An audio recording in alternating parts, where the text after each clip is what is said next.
Right now, as you listen to this, you are moving. Not just because the Earth is spinning, or because it orbits the Sun, or even because our entire solar system races around the center of the Milky Way. You are being pulled. Our entire galaxy, all few 100 billion stars of it, is falling through space at roughly 600 kilometers per second towards something so massive and so vast that for decades, astronomers could not even see it. It hides behind the densest part of our own galaxy, blocked from view by billions of stars and thick clouds of dust. They called it the Great Attractor. But here is what almost nobody tells you.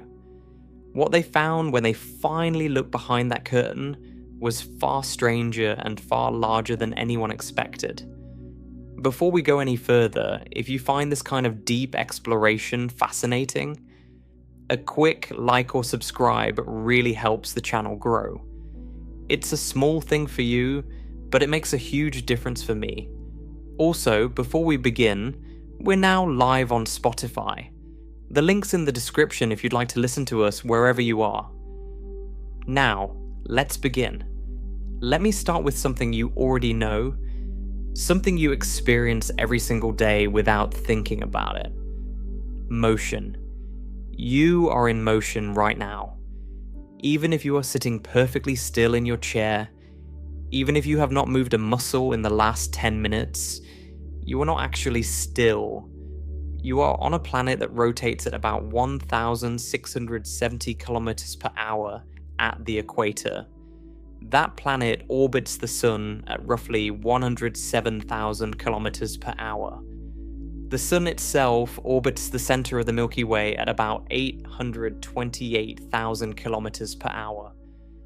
And the Milky Way, our entire galaxy with all its hundreds of billions of stars, is moving through space relative to other galaxies. You are stacked inside layers and layers of motion. Every second of your life, you have been carried along by forces so large and so old that they were set in motion billions of years before the Earth even existed.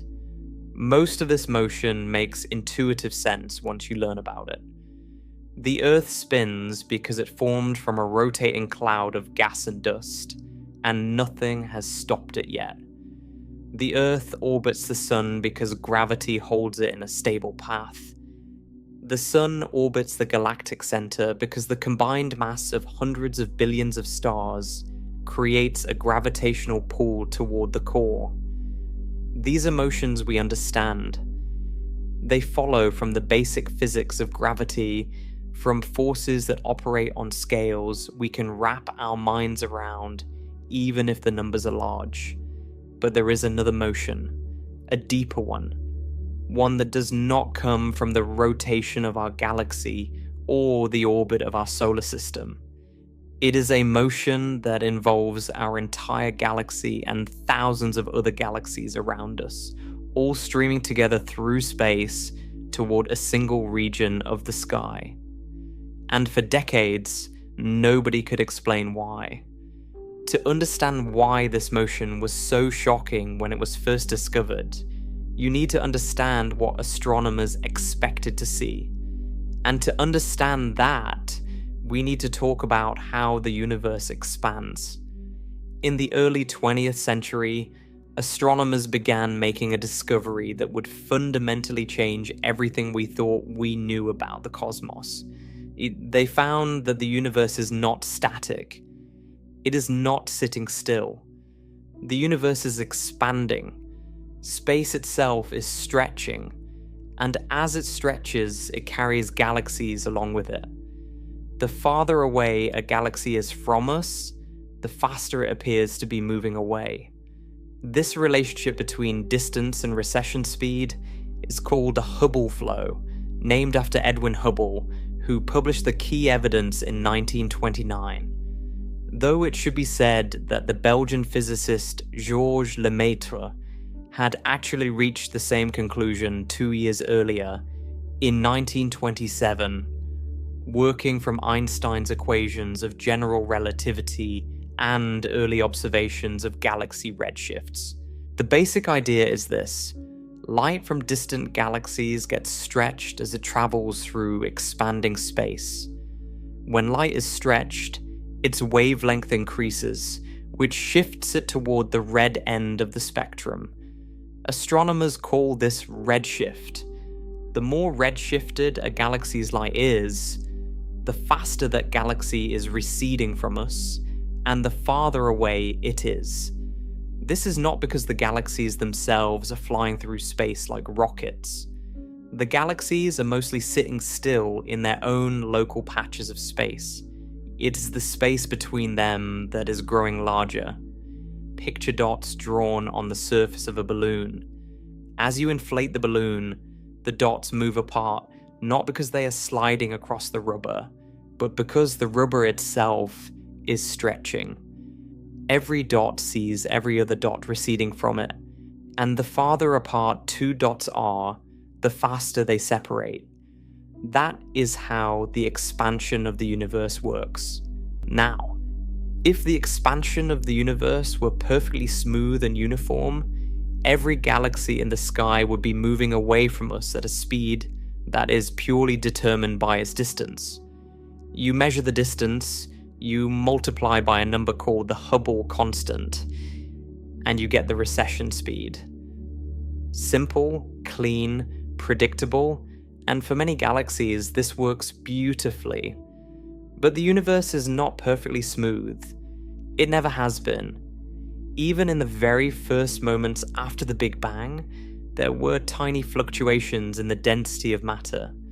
Some regions were slightly denser than average, others were slightly less dense. Over billions of years, gravity amplified these differences. Denser regions pulled in more matter, becoming even denser. Less dense regions lost matter to their neighbors, becoming emptier. The result is the universe we see today, where galaxies are not spread evenly, but instead cluster along filaments and walls, surrounding enormous voids. This uneven distribution of mass means that galaxies do not simply follow the smooth Hubble flow. They also feel gravitational tugs from nearby concentrations of matter. These tugs give each galaxy an additional motion on top of the expansion. Astronomers call this additional motion a peculiar velocity. It is not peculiar in the sense of being strange.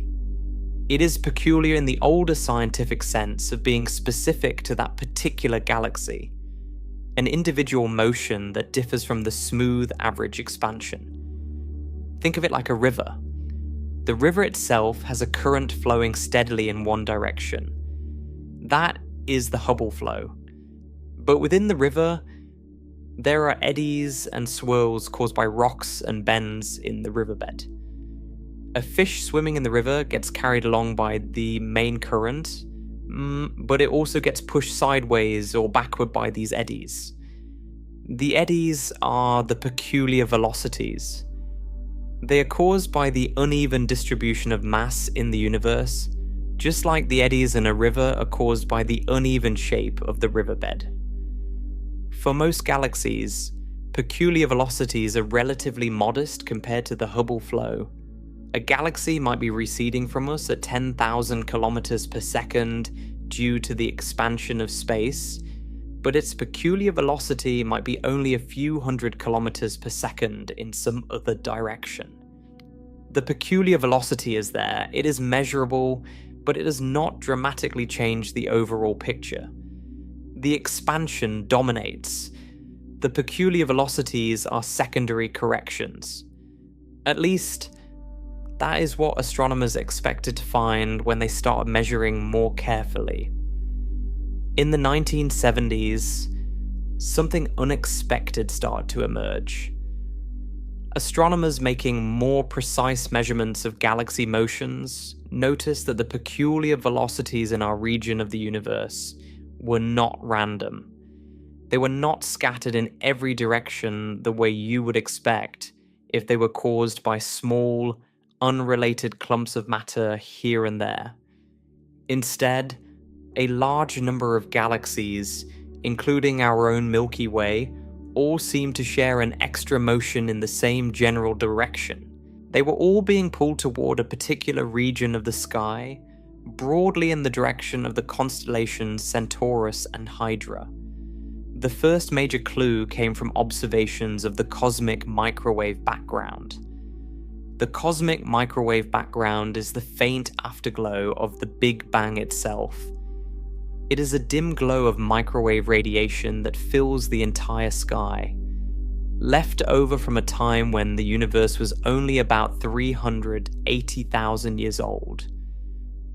At that early age, the universe had cooled enough for the first atoms to form, and light could suddenly travel freely through space for the first time. That ancient light has been traveling ever since, stretched by the expansion of the universe into microwaves, and it reaches us from every direction in the sky.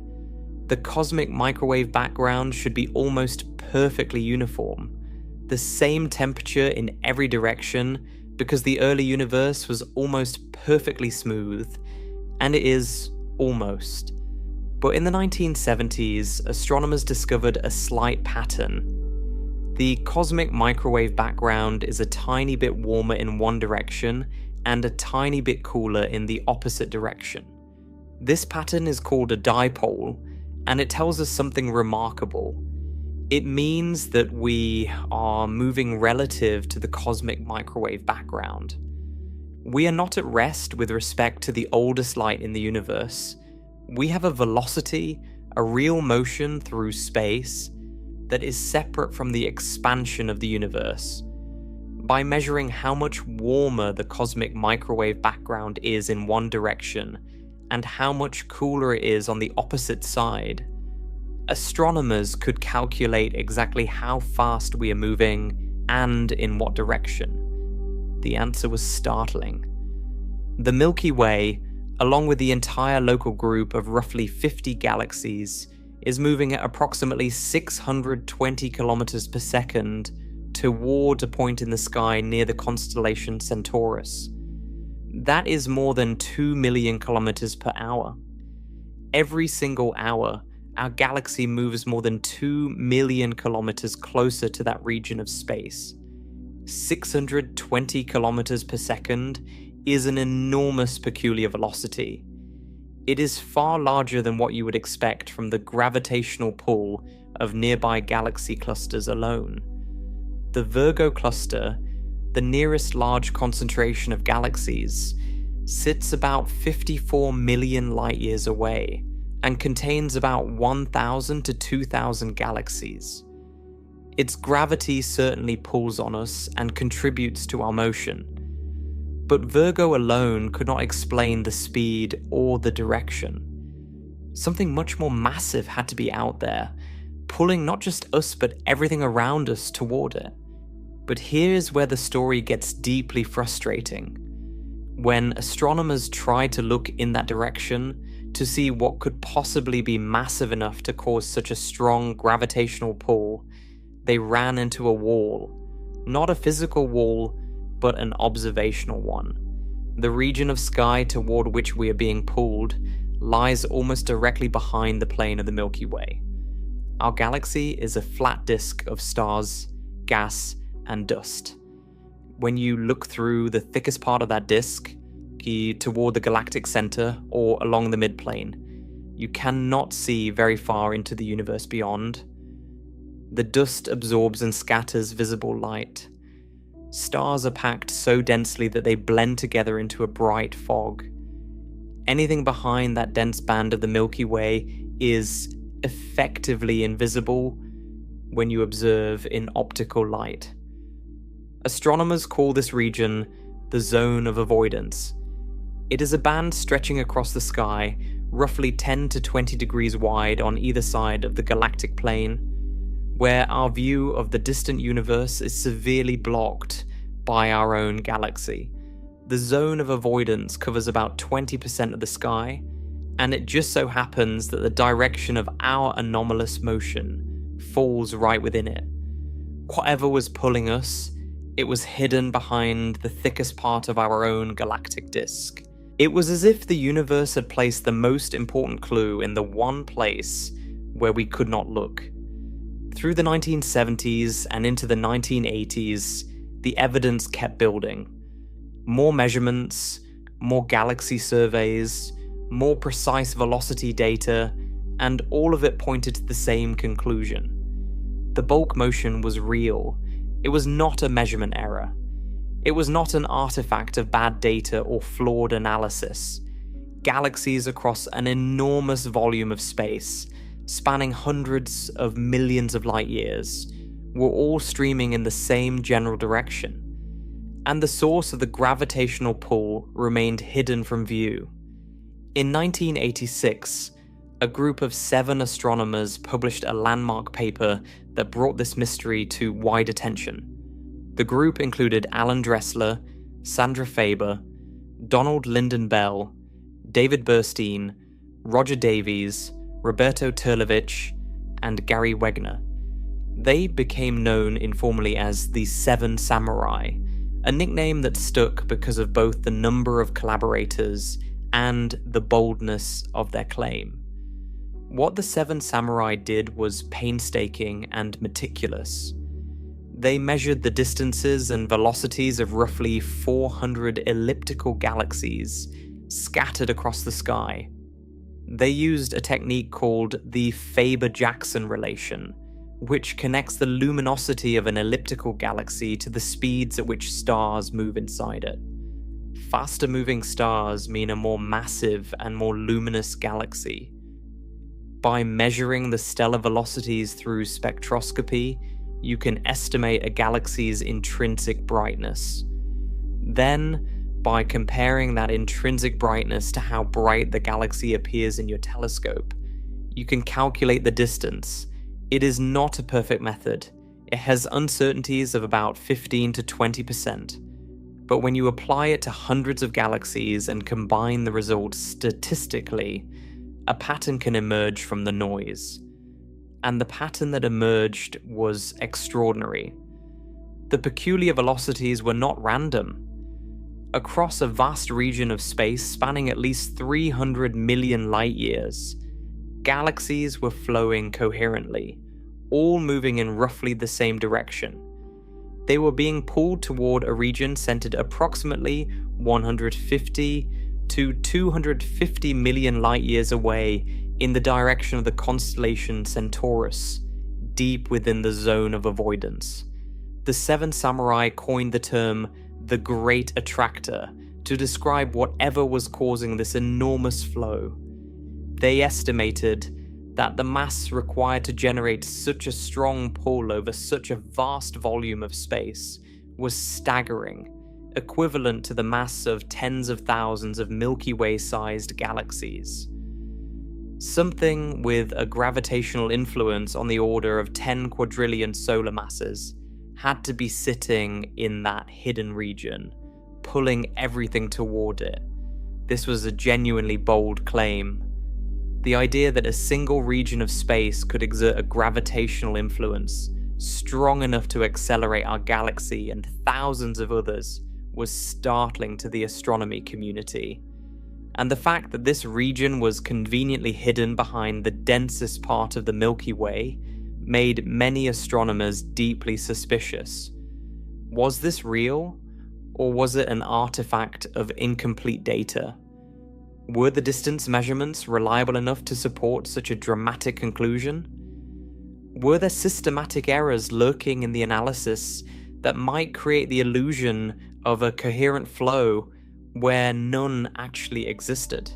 The skepticism was entirely understandable. Measuring distances to galaxies hundreds of millions of light years away is one of the hardest things in observational astronomy. Small errors in distance translate into large errors in peculiar velocity.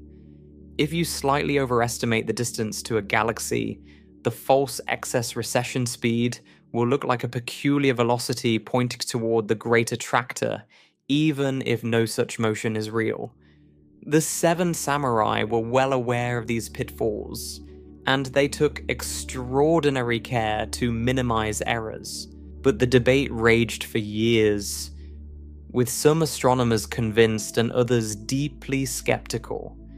The Seven Samurai had used elliptical galaxies and the Faber-Jackson relation to build their case, but other astronomers soon attacked the same question using a completely different type of galaxy and a completely different distance measurement technique. The Tully-Fisher relation, developed by Brent Tully and Richard Fisher in 1977, does for spiral galaxies what the Faber-Jackson relation does for ellipticals.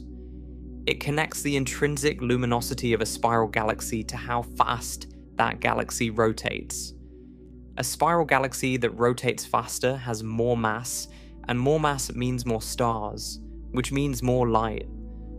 By measuring a spiral galaxy's rotation speed, which you can do using radio observations of the hydrogen gas in its disk, you can estimate how bright the galaxy truly is. Then, just as with the Faber-Jackson method, you compare that intrinsic brightness to the apparent brightness in your telescope and calculate the distance. This was important because spiral galaxies and elliptical galaxies are very different objects. They have different shapes, different stellar populations, different formation histories. The systematic errors that might plague distance measurements of ellipticals would not necessarily affect spirals in the same way.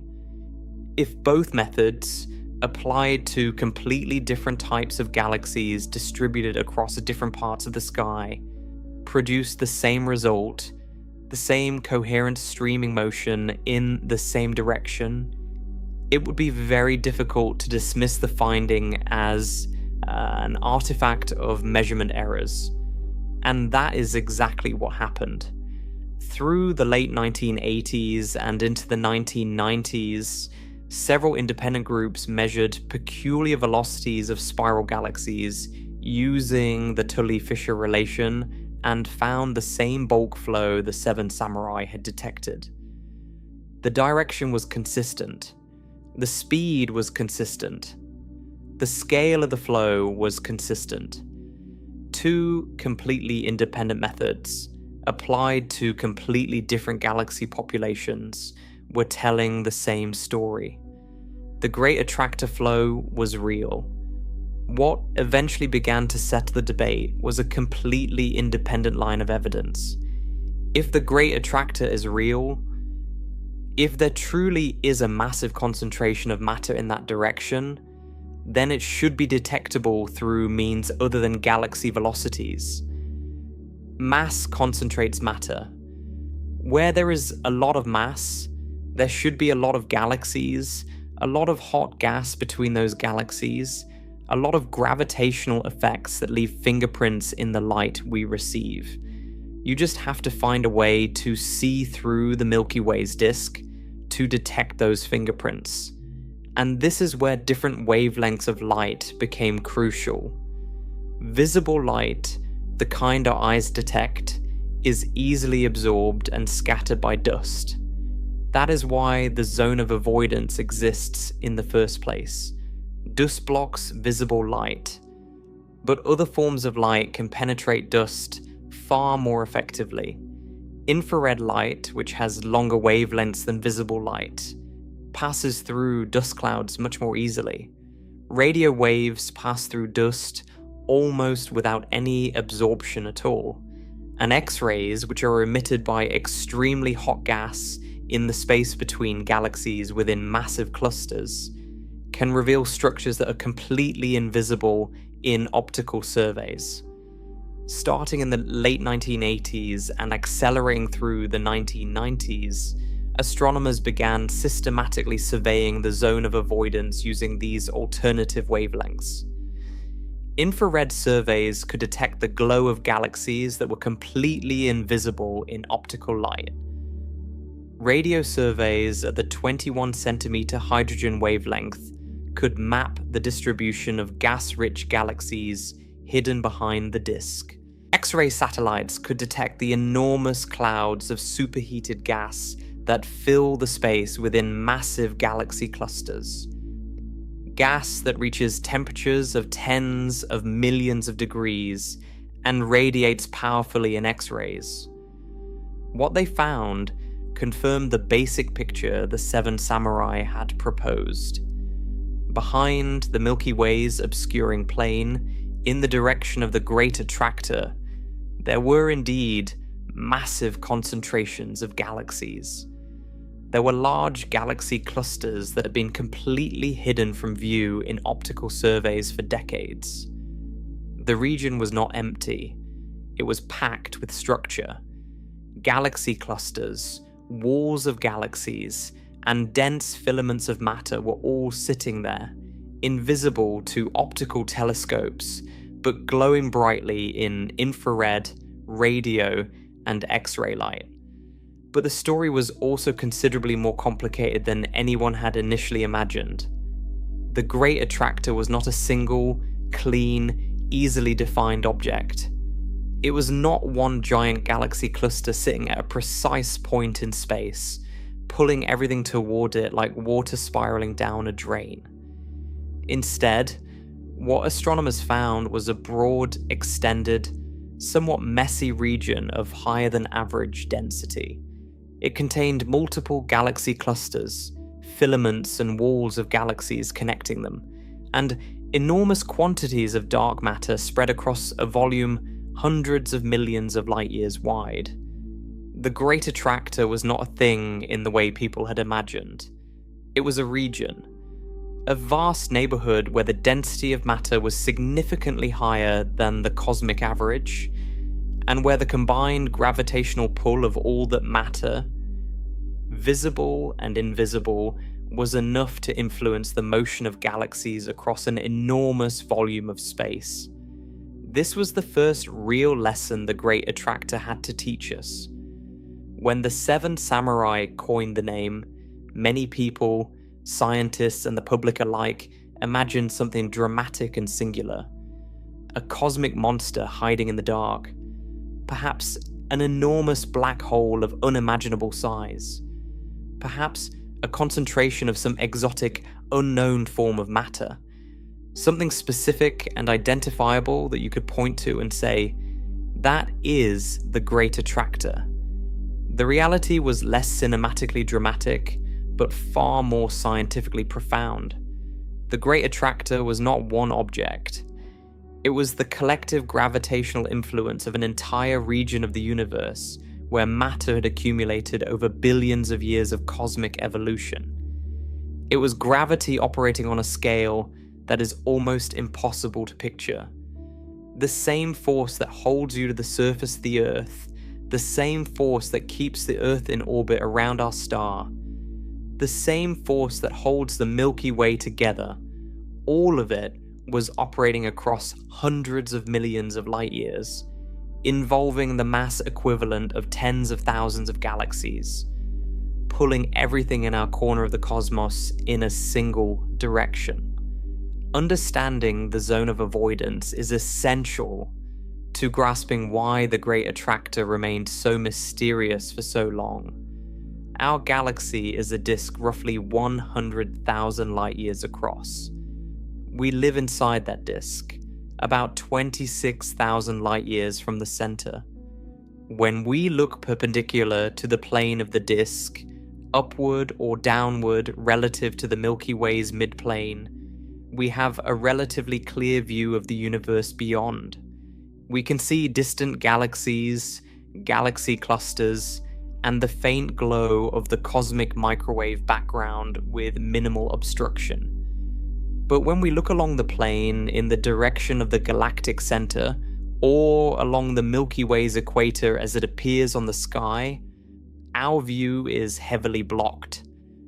Stars, gas clouds, and dust pile up along our line of sight, absorbing and scattering the light from anything that lies behind them. The zone of avoidance is not a physical region in the distant universe. It is a gap in our knowledge, a blind spot on our maps. For decades, galaxy surveys simply left this part of the sky blank, Maps of the nearby universe had a conspicuous empty stripe running through them where the Milky Way's disk blocked the view, and the Great Attractor happened to lie right in this stripe. This coincidence made the Great Attractor seem far more mysterious than it would have been otherwise. If the same concentration of mass had been located in a region of the sky with a clear, unobstructed view, astronomers would have catalogued the galaxy clusters and superclusters responsible for the gravitational pull long before they ever detected the anomalous streaming motion. The mystery would have been solved almost before it was posed. But because the source was hidden behind our own galaxy, the discovery played out in reverse. Scientists detected the effect, the motion, years before they could identify the cause. The Great Attractor became famous not because it was more unusual than other large-scale structures in the universe, but because it was hidden. By the early 1990s, the existence of the Great Attractor flow was well established. Independent research groups using different techniques and different galaxy samples all converged on the same basic result.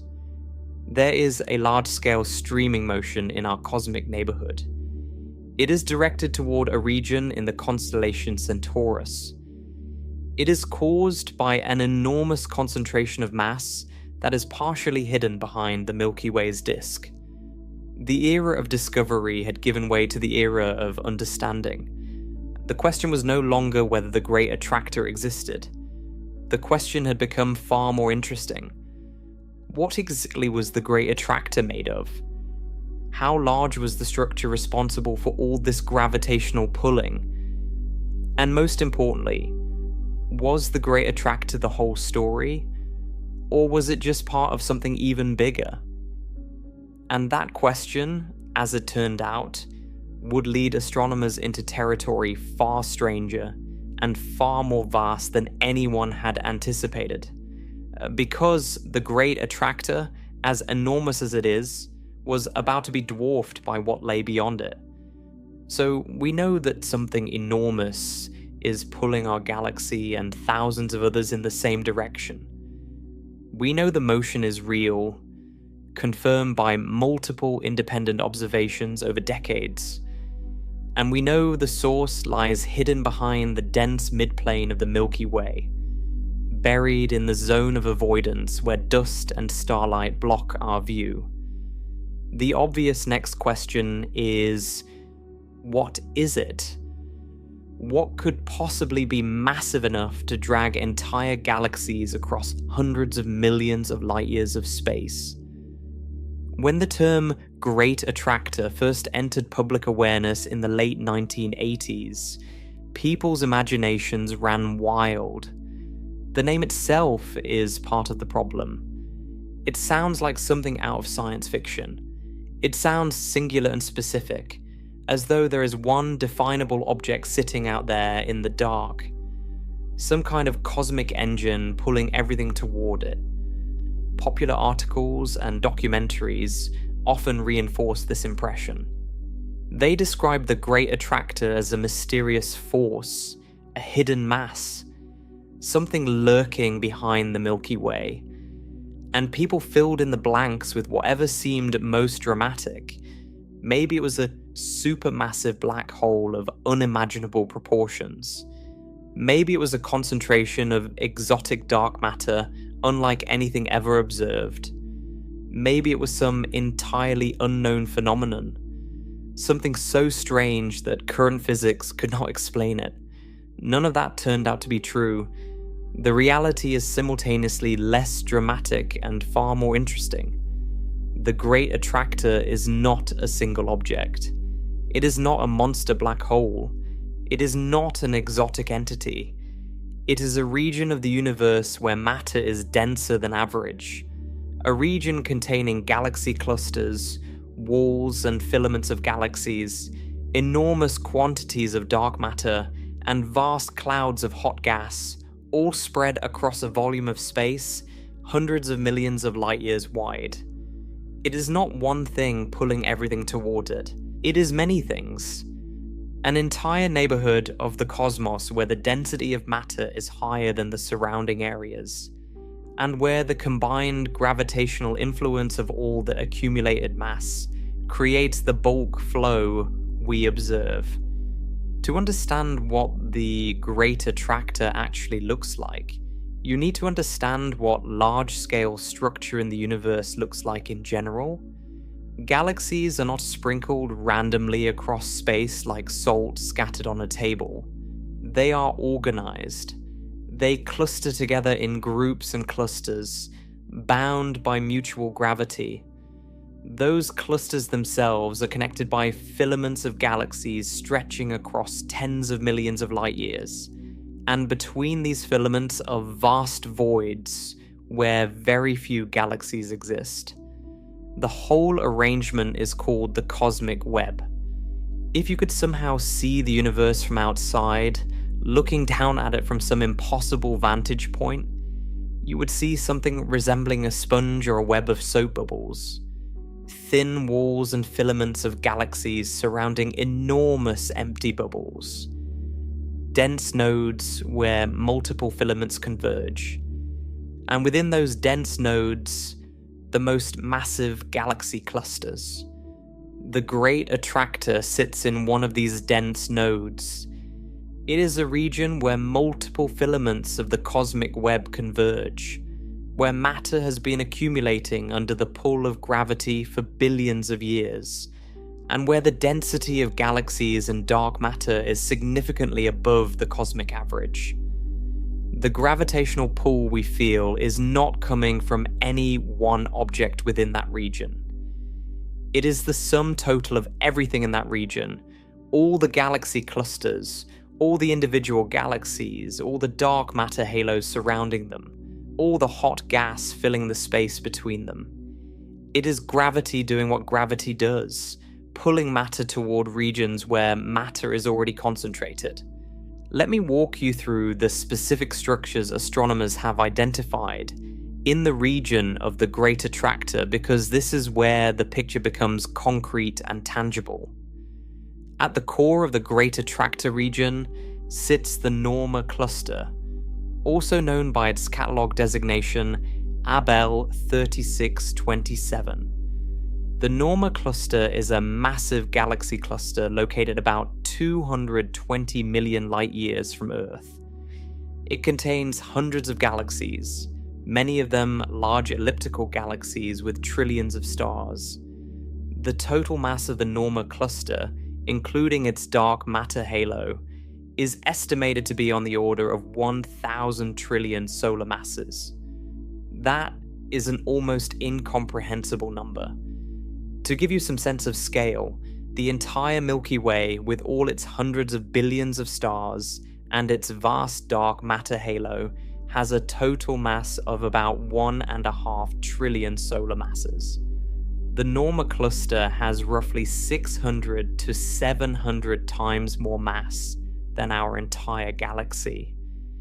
And the Norma Cluster is not sitting in an empty region of space.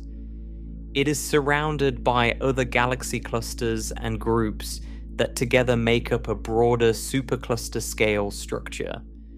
The Centaurus cluster, about 170 million light-years away, is another major concentration of mass in the general direction of the Great Attractor. It is a rich galaxy cluster containing hundreds of galaxies and enormous quantities of hot intracluster gas. Then, there is the Hydra cluster, roughly 190 million light-years away. Another substantial concentration of galaxies and mass. Beyond these, there are additional clusters and groups stretching out across the region, forming a wall-like structure of galaxies that extends for hundreds of millions of light-years. The region is sometimes described as the Hydra-Centaurus Supercluster complex, a broad concentration of galaxy clusters and filaments that together create the gravitational overdensity responsible for the streaming motion. It is not one cluster. It is many clusters, connected by filaments, embedded in a larger web of structure, all contributing their gravitational pull. This is where the popular misconception breaks down most clearly. When people hear the word attractor, they think of a point, a center, a single source of gravity, like the way a planet orbits a star or a star orbits a black hole. But the Great Attractor does not work like that. There is no single center of mass in the way there is for a star or a black hole. Instead, there is a broad region of higher density, and the gravitational influence of that region is spread across its entire volume. Every galaxy within the region pulls on every other galaxy. Every dark matter halo contributes to the total gravitational field. The motion we observe is the result of an enormous, distributed mass concentration, not a compact, singular source. Understanding this required astronomers to find ways to see through the Milky Way's disk. And that effort was one of the great observational achievements of late 20th century astronomy. The techniques they used revealed just how determined and ingenious scientists can be when nature tries to hide something from them. The first major breakthrough came from X-ray astronomy. Galaxy clusters are filled with extremely hot gas, called the intracluster medium. This gas is heated to temperatures of tens of millions of degrees by the gravitational energy released as it falls into the cluster's gravitational well. At these temperatures, the gas glows brightly in X-rays. X-ray telescopes in orbit above Earth's atmosphere can detect this glow, and X-rays are not blocked by the dust and gas in the Milky Way's disk, the same way visible light is. X-rays at sufficiently high energies can pass through the galactic plane with relatively little absorption. In the early 1990s, the German X-ray satellite Rosat conducted an all-sky survey, mapping X-ray sources across the entire sky. This survey revealed previously unknown galaxy clusters hidden behind the Zone of Avoidance. Astronomers could see the hot gas in these clusters glowing in X-rays, even though the clusters themselves were completely invisible in optical light. The Norma cluster, for example, was revealed as a bright X-ray source, confirming that it was a massive, rich cluster with a large reservoir of superheated gas. Later X-ray satellites with better resolution and sensitivity, including the Chandra X-ray Observatory and the European XMM Newton telescope, provided even more detailed maps of the structures hidden behind the galactic plane. Infrared surveys were equally important.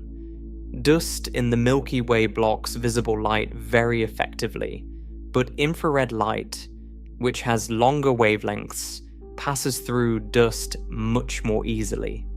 The 2-micron all-sky survey, commonly called 2MASS, conducted in the late 1990s and early 2000s, mapped the entire sky in near-infrared light. This survey could detect the glow of billions of stars and galaxies that were completely hidden in optical surveys. For the first time, astronomers could see galaxies behind the Zone of Avoidance. They could map their positions and estimate their distances. The picture that emerged was striking. The Zone of Avoidance was not empty. It was filled with galaxies. Galaxy clusters and walls of galaxies stretched across the hidden region, connecting the structures visible on either side of the galactic plane. The Great Attractor region, in particular, showed up as a dense concentration of galaxies, confirming that the gravitational pull was coming from an overdensity of matter, exactly where the velocity measurements had predicted. Radio surveys added another layer of evidence. Galaxies that are rich in hydrogen gas emit radiation at a wavelength of 21 centimeters in the radio part of the spectrum. Radio waves pass through the Milky Way's dust with almost no absorption at all. By surveying the sky at this wavelength, astronomers could detect gas-rich spiral galaxies hidden behind the galactic plane. These radio surveys found hundreds of previously unknown galaxies in the Zone of Avoidance, further filling in the blank spots on cosmic maps. Each of these techniques, X-ray, infrared, and radio, revealed a different aspect of the same underlying reality. Taken together, they painted a comprehensive picture of the Great Attractor region. It is a vast, extended overdensity of matter, centered roughly on the Norma cluster and the broader Hydra Centaurus supercluster complex, containing thousands of galaxies spread across a volume hundreds of millions of light years wide. Now, let me talk about the mass involved, because the numbers are staggering, and grasping them is essential to understanding why the Great Attractor's pull is so powerful. The total mass of the Great Attractor region is estimated to be roughly 5 × 10 to the 16th solar masses. Written out, that is about 50 quadrillion times the mass of our Sun. Let me try to make that number real. The Sun is already an enormously massive object. It contains 99.86% of all the mass in our solar system. Every planet, every moon, every asteroid, every comet, all of it combined, makes up only a tiny fraction of the solar system's mass. The Sun dominates everything around it. Now, multiply the Sun's mass by 50 quadrillion. That is how much mass is concentrated in the Great Attractor region. If you expressed it in terms of Milky Way galaxies, the Great Attractor region contains mass equivalent to roughly 30,000 to 50,000 galaxies the size of the Milky Way, all concentrated in a region of space a few 100 million light years across. But here is a critical detail. Most of that mass is not in the form of stars or galaxies or hot gas. Most of it is dark matter. In the modern understanding of cosmology, normal matter, the kind that makes up stars, planets, gas clouds, and everything you can see and touch, accounts for only about 5% of the total mass energy content of the universe.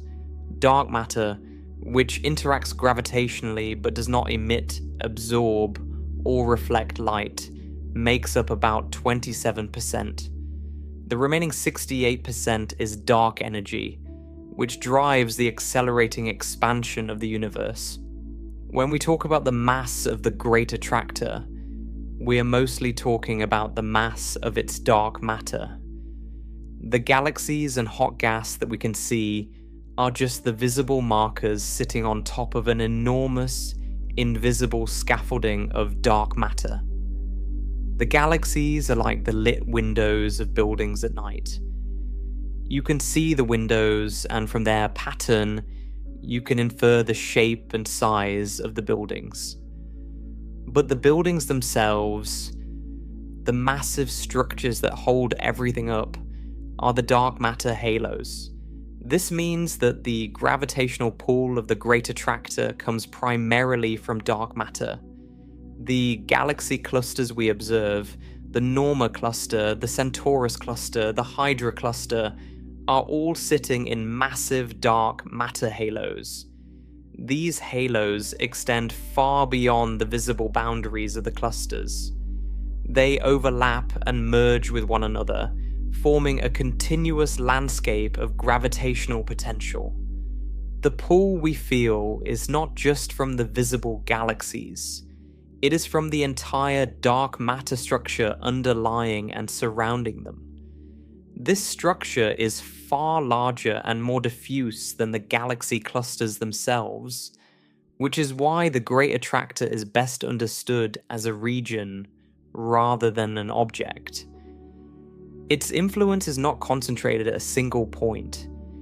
It is spread across hundreds of millions of light years. Let me put the mass scales in more context because the comparisons help build intuition. A typical galaxy group, like our own local group, contains maybe 50 galaxies and has a total mass of about 2 trillion solar masses.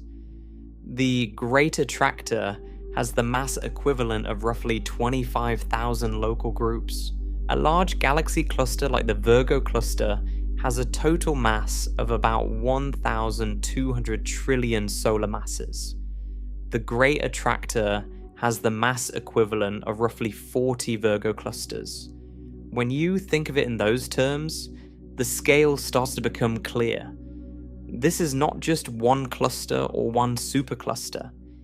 It is an entire region of the cosmic web where mass has piled up to an extraordinary degree. It is worth pausing here to explain why concentrations of mass like the Great Attractor exist in the first place, because this connects directly to the earliest moments of the universe.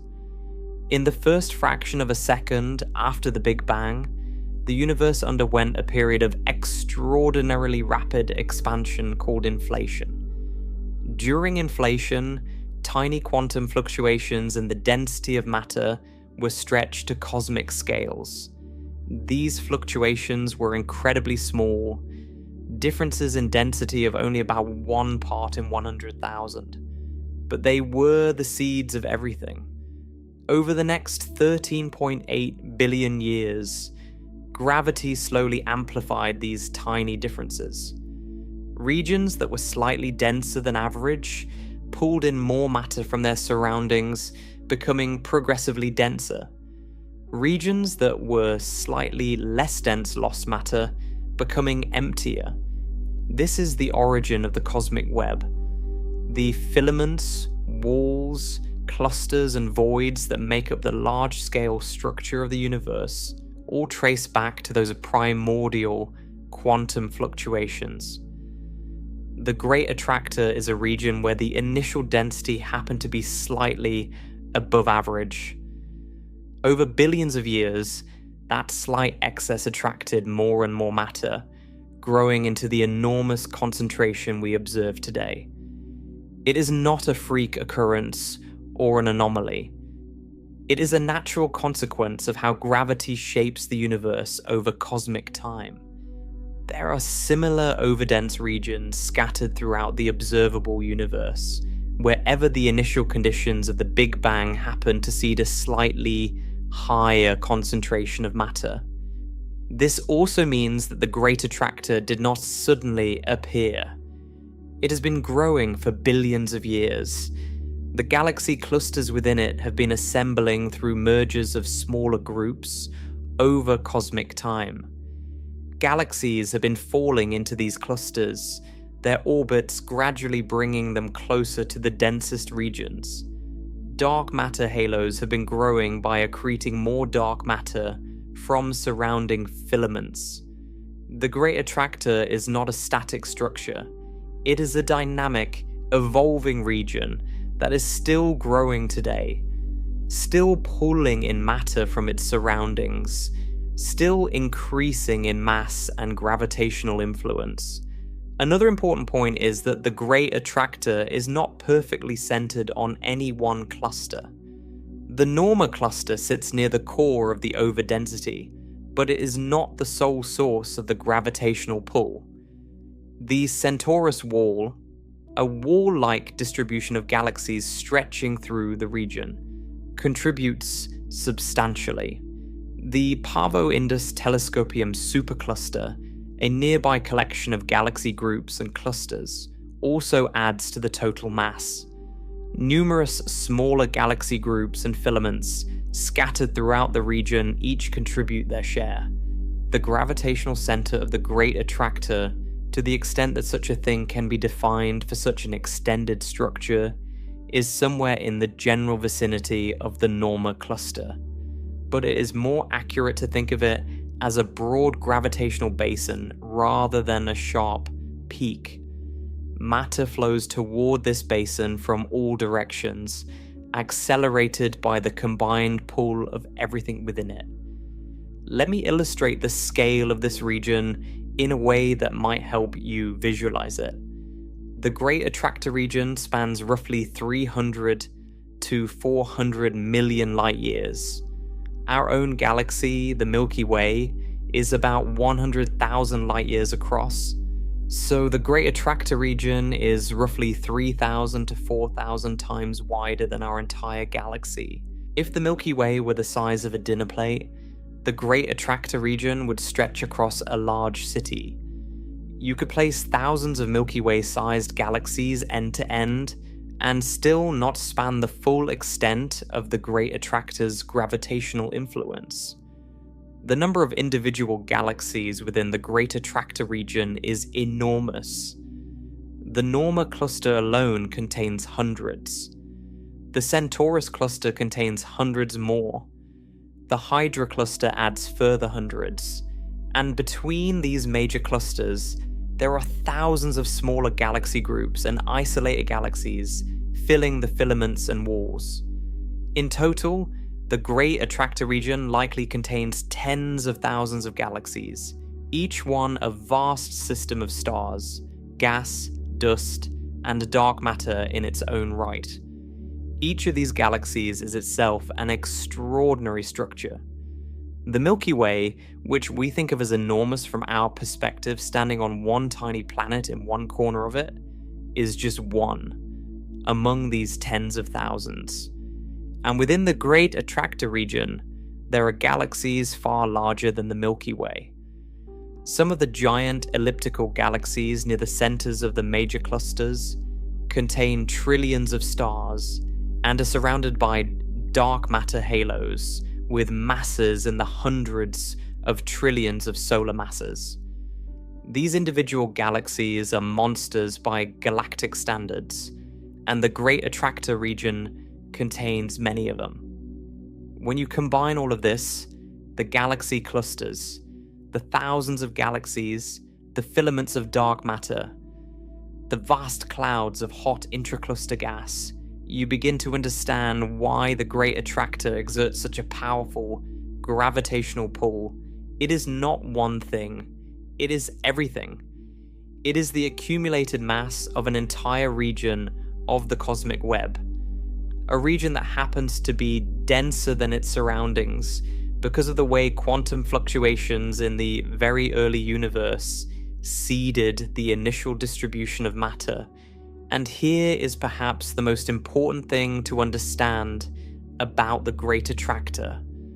For all its immensity, for all the mass it contains and the thousands of galaxies it draws toward itself, it is not unique. The Great Attractor is one dense node in the cosmic web. There are others. Scattered across the observable universe, there are similar over-dense regions where galaxy clusters pile up along converging filaments. Some are larger than the Great Attractor, some are smaller, but the phenomenon itself, regions of higher density pulling nearby galaxies toward them, is a universal feature of the cosmos. It is how the universe is structured.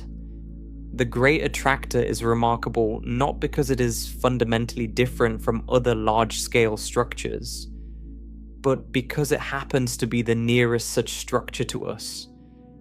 It is the closest major over density, the gravitational basin within which our own galaxy sits. We feel its pull more than we feel the pull of more distant overdensities simply because it is closer. Gravity weakens with distance, so nearer concentrations of mass have a stronger effect on our motion than more distant ones, even if those more distant concentrations are larger. This is a subtle but important point. The Great Attractor is often presented in popular accounts as something unique, something unlike anything else in the universe. But astronomers who study large-scale structure see it as a particularly prominent example of something very common. Dense nodes in the cosmic web are everywhere. The Great Attractor is simply the one we happen to live near, and the one that was hardest to study because it sits behind the Milky Way's disk. The fact that the Great Attractor is not a single object, but rather a vast, extended region of overdensity has important implications for how we think about the motion of galaxies. The flow toward the Great Attractor is not like water spiraling down a drain toward a point. It is more like water flowing across a gently sloping landscape toward a broad, shallow valley. Galaxies at different distances and in different directions experience different amounts of pull depending on their position relative to the various clusters and filaments in the region. The flow is not uniform or perfectly symmetric. It is complex, with different galaxies moving at different speeds and slightly different angles, depending on their specific location within the broader gravitational field. Astronomers have mapped this flow in considerable detail using surveys of galaxy peculiar velocities. These maps reveal that the velocity field around the Great Attractor is indeed complex. Galaxies on the near side of the Great Attractor, between us and the main concentration of mass, are being pulled away from us toward the overdensity, adding to their recession velocity. Galaxies on the far side of the Great Attractor, beyond the main concentration, are being pulled toward us, reducing their recession velocity. And galaxies within the core of the overdensity itself have relatively small peculiar velocities because they are already near the center of the gravitational basin. This pattern, called infall, is exactly what you would expect from an extended mass concentration, and its detection provided strong independent confirmation that the Great Attractor is real, and that its mass distribution is roughly where astronomers predicted it to be. But even as the picture of the Great Attractor came into sharper focus, a nagging question remained. The mass of the Great Attractor region, enormous as it is, seemed insufficient to fully explain the observed velocity of our galaxy. The flow toward the Great Attractor was real, but the speed of 620 kilometers per second was difficult to reproduce using the mass estimated for the Great Attractor alone. Models that included only the Norma cluster, the Centaurus cluster, the Hydra cluster, and the surrounding structures consistently fell short. They could explain part of the motion, perhaps 2/3 or 3/4 of it, but not all of it. Something else had to be contributing. Something beyond the Great Attractor, farther away but even more massive, adding its own gravitational pull on top of the Great Attractor's influence. And that realization opened the door to a much bigger picture. Because the Great Attractor, enormous as it is, turned out to be just one piece of a far larger puzzle. Beyond it, deeper into the cosmos, lay structures even more massive, exerting their own gravitational pull on everything in our region of space, including the Great Attractor itself. The Great Attractor was not the final answer. It was not the ultimate source of the cosmic flow. It was a waypoint, a node in a much larger network of gravitational influence that stretches across a significant fraction of the observable universe.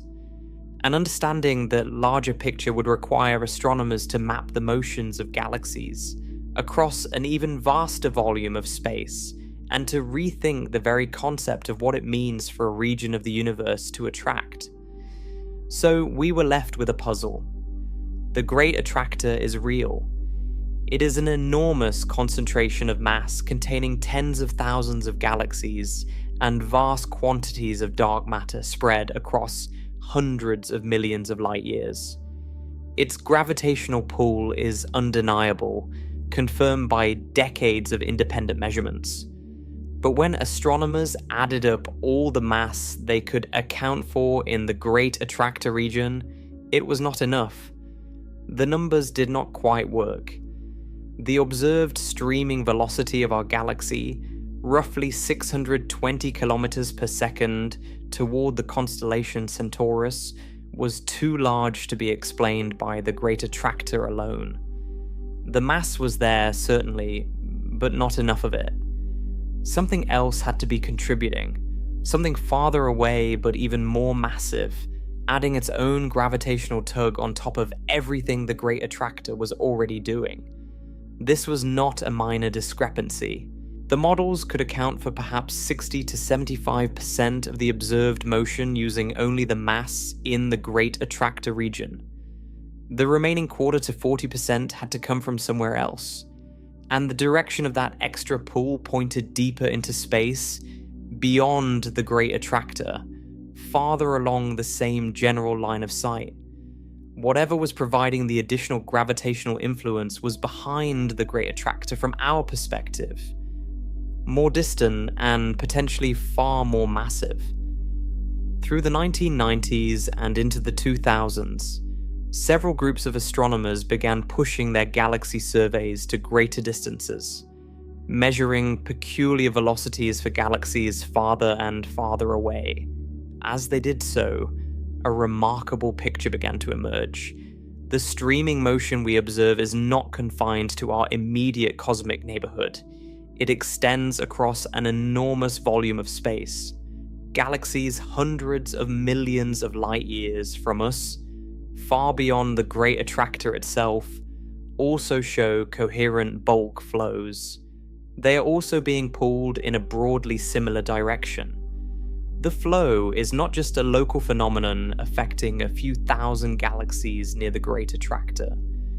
It is a large-scale river of motion involving hundreds of thousands of galaxies spread across a region more than 500 million light-years wide. Understanding this required a fundamental shift in how astronomers thought about cosmic structure. They needed to stop thinking about the Great Attractor as a destination, as the final endpoint of all the motion they were measuring, and start thinking about it as part of a much larger system of gravitational influences. The Great Attractor is not the bottom of the deepest valley in the cosmic landscape. It is more like a ledge on the side of a much deeper slope.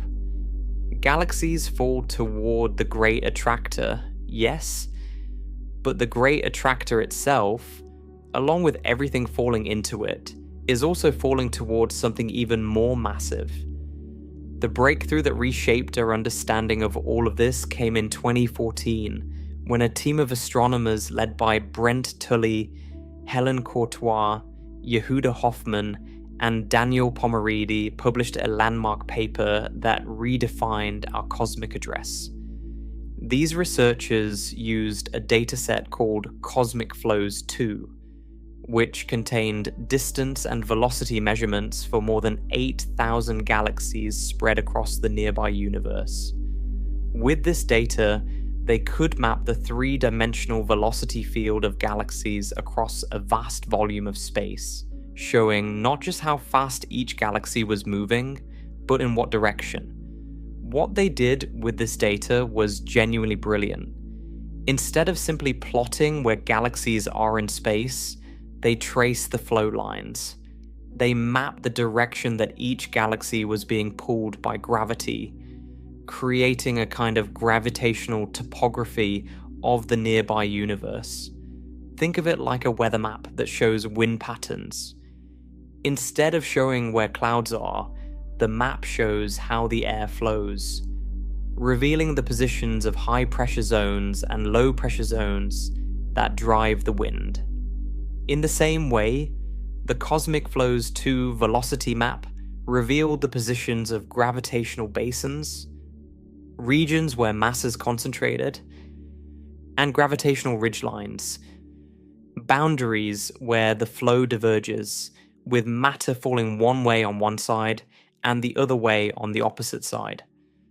Using this technique, the team identified an enormous basin of gravitational attraction. Every galaxy within this basin, regardless of where it sits or how far it is from the center, is flowing broadly toward the same region. The basin is not perfectly circular or symmetrical. It has an irregular, somewhat elongated shape, reflecting the complex distribution of mass within it.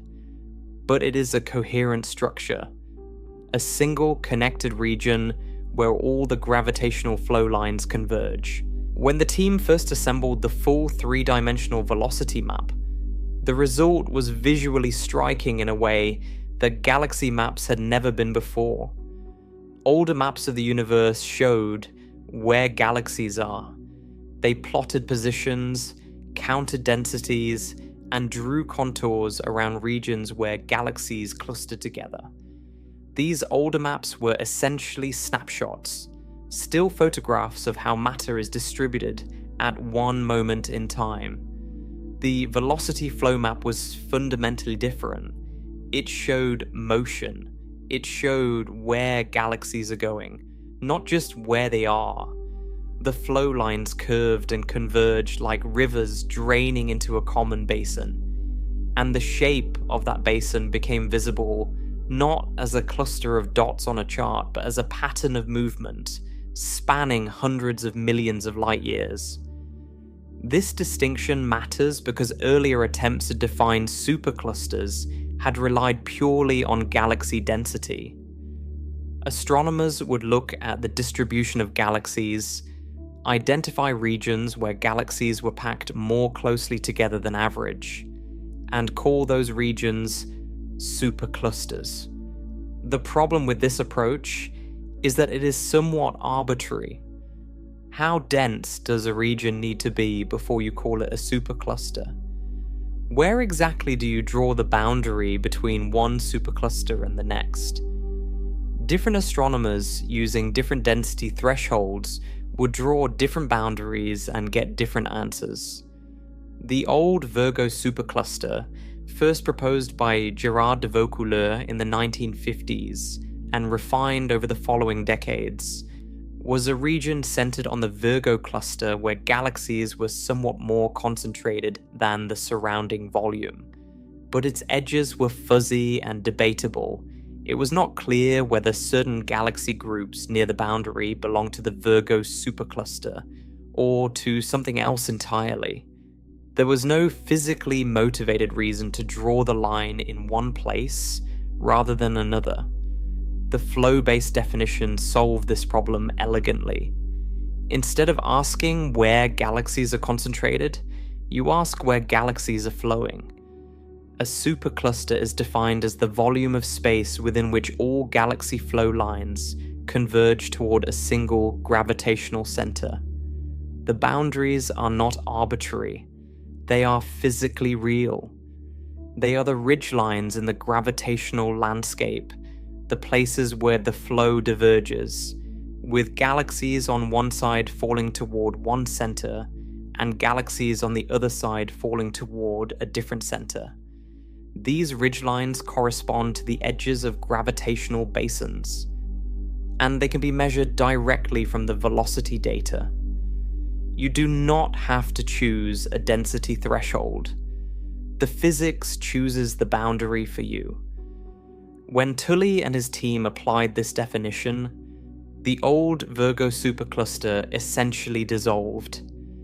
It turned out to be just one small lobe of a much larger structure. The flow lines that had seemed to converge on the Virgo cluster actually continued onward, bending toward the Great Attractor region. Virgo was not the center of its own supercluster. It was a waypoint, a local overdensity within a much larger basin of attraction. The true basin, the full extent of the structure within which all flow lines converge, was enormously larger than anyone had realized.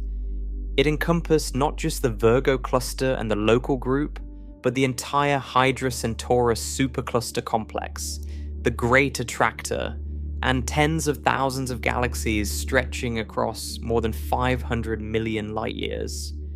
The old Virgo supercluster was a puddle. The new structure was an ocean. They named this structure Laniakea, from the Hawaiian words meaning immeasurable heaven. And it is immeasurable by any human standard. Laniakea spans roughly 520 million light-years across. It contains approximately 100,000 galaxies. Its total mass including dark matter, is estimated at roughly 100 quadrillion solar masses, which is about 100 million billion times the mass of our Sun. Within Laniakea, there are multiple superclusters, multiple large galaxy clusters, thousands of galaxy groups, and vast filaments of dark matter connecting them all. And the Great Attractor sits near the gravitational center of this entire structure. Not at the precise geometric center, but near the bottom of the deepest part of the gravitational basin. The flow lines of tens of thousands of galaxies all converge broadly toward the Great Attractor region, which is why astronomers originally detected it as a source of gravitational pull. But the Great Attractor is not generating all of this pull on its own. It is the densest part of a much larger structure. The pull comes from the entire supercluster, from all the mass distributed throughout Laniakea. The Great Attractor is the core of the basin, but the basin itself extends for hundreds of millions of light years in every direction. This was a genuinely transformative insight. Before the discovery of Laniakea, astronomers thought of the Great Attractor as a relatively isolated overdensity.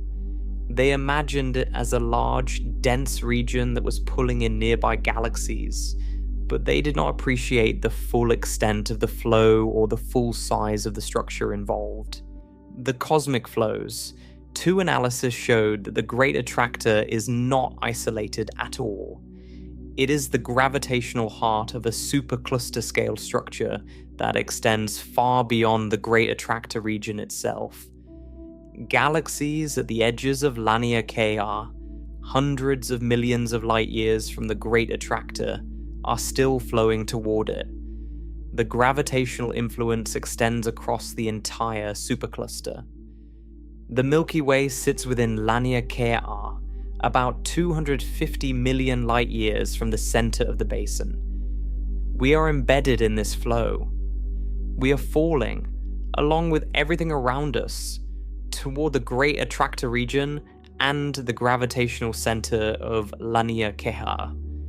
Our peculiar velocity of 620 kilometers per second is simply our contribution to this larger flow. We are one galaxy among 100,000, all participating in the same slow gravitational migration toward the densest region of our supercluster. But the discovery of Laniakea also raised a new question. Remember the original puzzle? The Great Attractor alone could not explain the full magnitude of our streaming velocity. Now we have a much larger structure, Laniakea, and the Great Attractor at its center. Does this explain the motion completely?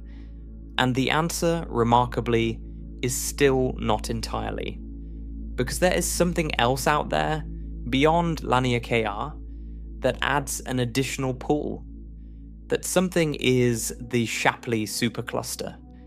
The Shapley Supercluster is one of the most massive concentrations of matter in the observable universe, within our general cosmic neighborhood.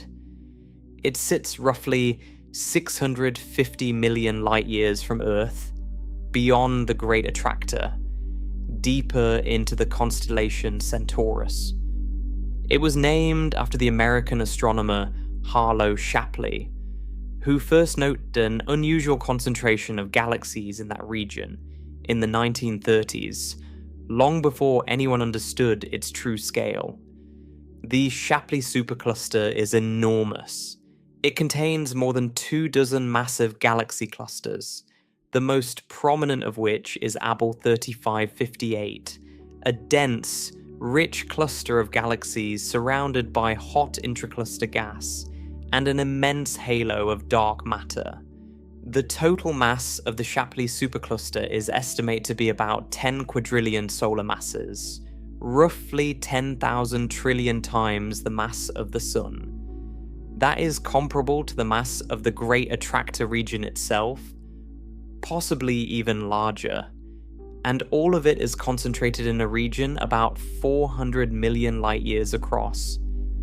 The Shapley Supercluster exerts its own gravitational pull on everything around it, including Laniakea. And here is the key point. Because the Shapley Supercluster is located roughly behind the Great Attractor from our perspective, its pull adds to the pull of the Great Attractor. Both structures are pulling our galaxy in broadly the same direction. The motion we observe, the 620 kilometers per second streaming toward Centaurus, is not caused by the Great Attractor alone. It's caused by a combination of the Great Attractor, the broader Laniakea structure, and the Shapley Supercluster beyond it. Each one contributes a portion of the total pull. The Great Attractor provides the largest single contribution because it is the nearest major over density. But the Shapley Supercluster, despite being farther away, is massive enough to add a significant additional component. Think of it this way. Imagine you are standing on a hillside. Below you there is a valley, and at the bottom of the valley there is a small lake. That is the Great Attractor. Gravity pulls you toward the lake. But beyond the valley, there's a much larger depression. A broad plain that slopes gently toward an even deeper basin far in the distance. That deeper basin is the Shapley Supercluster. You're being pulled toward the lake in front of you, but you're also being pulled more gently because it is farther away toward that distant, deeper basin. Your actual path, the direction you slide, is influenced by both. You do not fall straight toward the lake. You fall somewhat toward the lake and somewhat toward the more distant basin. Your motion is the sum of both pulls. This is exactly what is happening with our galaxy. Our velocity toward the constellation Centaurus is the result of gravitational influences at multiple distances, each one contributing to the total motion. The Great Attractor region dominates because it is close. The Shapley Supercluster adds to it because it is massive and roughly aligned in the same direction. And there may be even more distant structures contributing smaller additional components that we have not yet fully characterized. The discovery of the Shapley Supercluster's role also helped resolve a long-standing debate among astronomers. For years, different research groups had obtained different estimates for the speed and direction of our bulk flow. Some measurements suggested a faster motion and a slightly different direction than others. These discrepancies were confusing and led to arguments about which measurements were correct and which were wrong. But the resolution turned out to be that both sides were partly right. The measurements were sensitive to different depth scales. Groups that measured peculiar velocities only for nearby galaxies within about 200 million light years were primarily measuring the pull of the Great Attractor. Groups that included more distant galaxies out to 500 million light years or more were also picking up the pull of the Shapley Supercluster. The two measurements were different because they were measuring different things, the nearby pull and the more distant pull. When you combine both contributions, the full picture came into focus. This layered structure of gravitational influences is one of the most profound aspects of the Great Attractor story. There is no single source. There is no one attractor. Instead, there is a hierarchy. At the smaller scale, our galaxy is pulled toward the center of the local group by the gravity of Andromeda and the other nearby galaxies.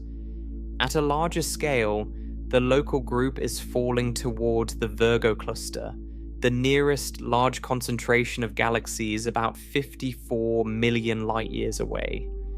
At a still larger scale, the Virgo cluster and the local group together are falling toward the Great Attractor. At an even larger scale, the Great Attractor and everything falling into it is being pulled toward the Shapley Supercluster. And there may be even larger structures beyond the Shapley Supercluster contributing their own subtle pull. At each level, the gravitational influence comes from a larger volume of space and a greater total mass. The local group pulls us with a mass of about 2 trillion solar masses spread across 10 million light years. The Virgo cluster pulls with about 1,200 trillion solar masses spread across about 15 million light years. The Great Attractor pulls with about 50 quadrillion solar masses spread across hundreds of millions of light years. The Shapley Supercluster pulls with a comparable or even greater mass from 650 million light years away. It is gravity all the way out.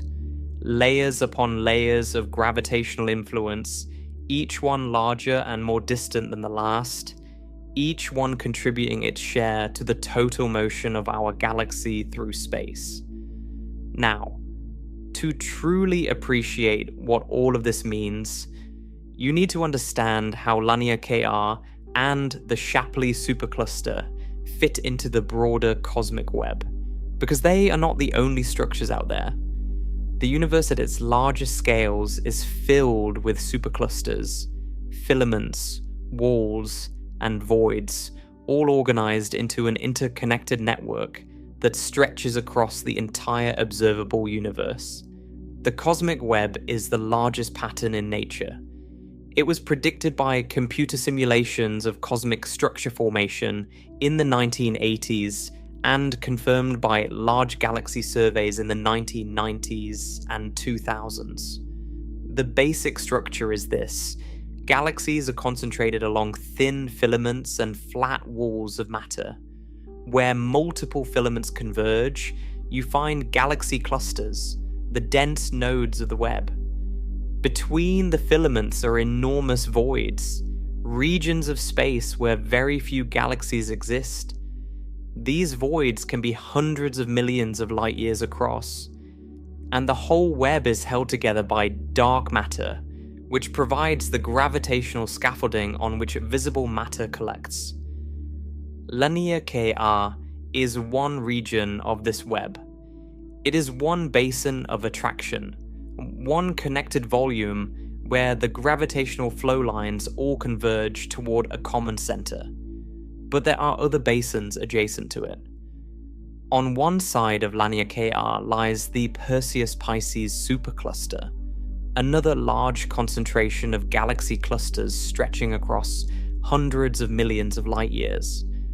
On another side lies the Horologium Reticulum Supercluster, yet another massive agglomeration of galaxies.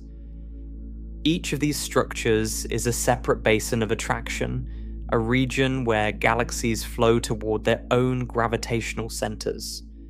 The boundaries between these basins are defined by the places where the flow diverges, where galaxies on one side fall toward one center and galaxies on the other side fall toward a different center. These boundaries are not sharp walls, they are gradual transitions, ridge lines in the gravitational topography where the pull of one supercluster fades and the pull of the next takes over. The velocity flow maps also revealed something about the internal shape of Laniakea that density maps alone could never have shown.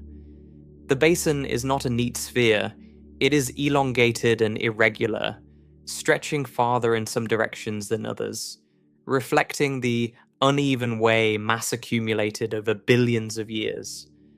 The flow lines do not converge on a single tight point, like water spiraling into a drain. They converge broadly across a wide region, some curving gently from hundreds of millions of light years away, others plunging more steeply from nearby clusters. The Great Attractor region sits where the flow is densest and fastest, but the basin as a whole is far more complex than any simple model of a central mass pulling everything inward. Some galaxies within Laniakea are moving almost directly toward the Great Attractor, Others are approaching it at steep angles, their paths deflected by the gravity of intermediate clusters and filaments.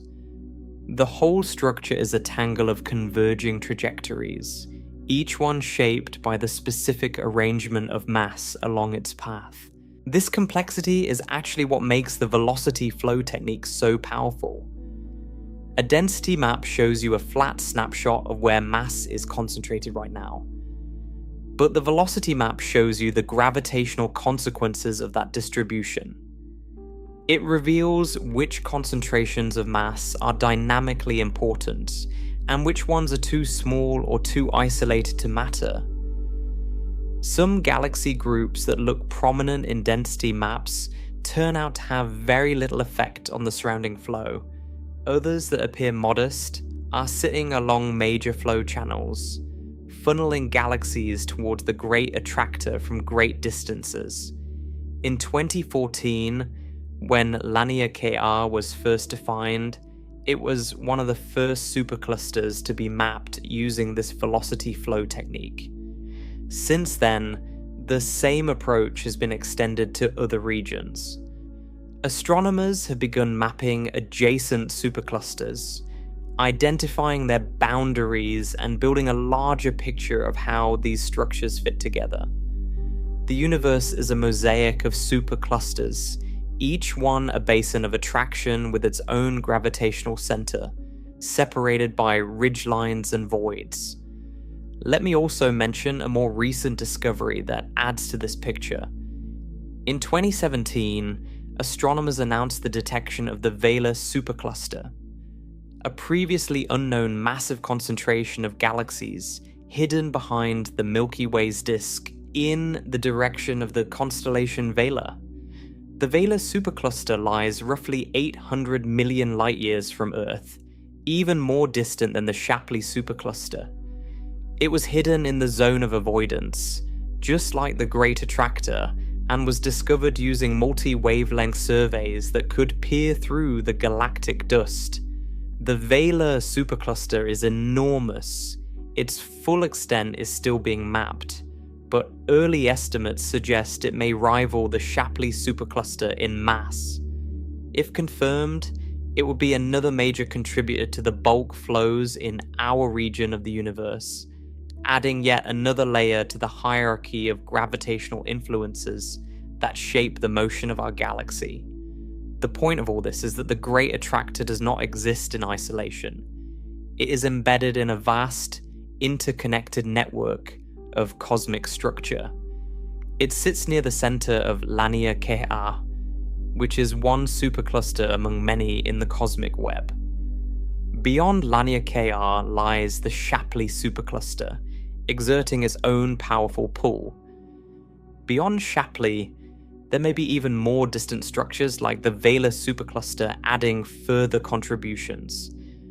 The motion of our galaxy is not caused by one thing. It is the result of gravitational influences from structures at many different distances, all layered on top of one another, all contributing their share to our total velocity through space.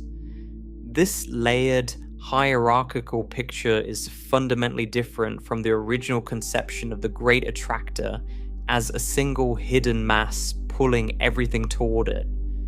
The Great Attractor is real, but it is not the whole story. It is one node in a much larger network, one dense region in a much larger web, one gravitational center in a hierarchy of centers that extends across hundreds of millions of light years. Understanding this required astronomers to expand their surveys to ever greater volumes, measuring the velocities and distances of tens of thousands of galaxies, and painstakingly mapping the three-dimensional flow of matter across the nearby universe. And this brings us to one of the most profound realizations in modern cosmology. The universe is not just expanding, it is also flowing. At every scale, matter is in motion. Galaxies orbit within clusters. Clusters fall towards superclusters.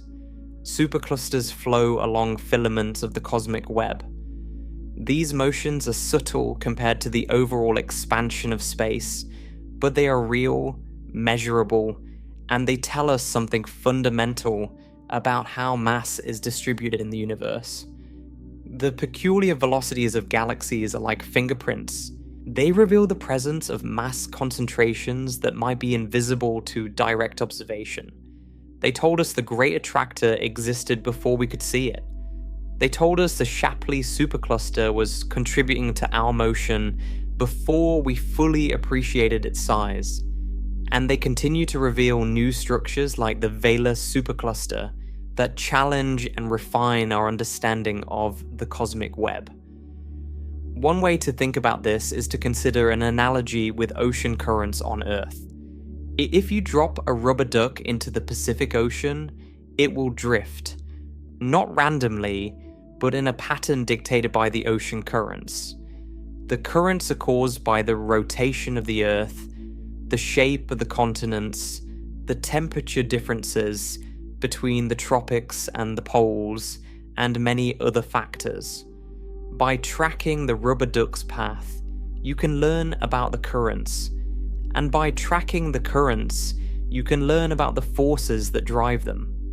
Galaxy peculiar velocities are like the rubber ducks. By tracking how galaxies move, astronomers learn about the gravitational currents in the universe, and by mapping those currents, they learn about the distribution of mass, including the vast quantities of dark matter that are invisible by any other means. The Cosmic Flows project, now in its 4th iteration, continues to expand the database of galaxy distances and velocities. With each new release, the maps become more detailed and more extensive. New structures are being identified, existing structures are being refined, the boundaries of superclusters are being redrawn as more data becomes available. This is an ongoing effort that will continue for years and decades to come, as new telescopes and survey instruments come online and allow astronomers to push their measurements to greater distances and higher precision. What has emerged from all of this work is a picture of the universe that is dynamic and structured in ways that were unimaginable just a few decades ago. The Great Attractor, once a mysterious, invisible force lurking behind our galaxy, has been revealed as one component of a vast gravitational ecosystem. It is the densest node in the Laniakea supercluster, itself one basin in the cosmic web. Beyond Laniakea lies the Shapley Supercluster, pulling on everything within its reach. Beyond Shapley, there may be even larger structures contributing their influence, and all of it, every galaxy, every cluster, every supercluster, every filament of dark matter, is connected in a single cosmic web that spans the observable universe. Our galaxy, the Milky Way, is carried along in this flow. We are one galaxy among 100,000 in Laniakea, falling toward the gravitational center of our supercluster at 620 kilometers per second. We are being pulled by the Great Attractor, by the Shapley Supercluster, and by the cumulative gravity of everything around us. This motion has been going on for billions of years, and will continue for billions more. The flow is slow by cosmic standards. Galaxies move through the cosmic web at speeds that are small compared to the distances between them. It would take billions of years for the bulk flow to substantially rearrange the positions of galaxies within Laniakea. But the flow is relentless. Gravity never stops, and over cosmic time, the structures will continue to evolve, with mass concentrating ever more densely in the centers of superclusters, while the voids between them grow emptier and emptier. The Great Attractor is not the end of the story. It is not the final destination toward which everything is falling. It is one chapter in a much larger narrative about how gravity shapes the universe on the grander scales. And that narrative, as we are about to see, has implications for scale and for our place in the cosmos that are truly staggering.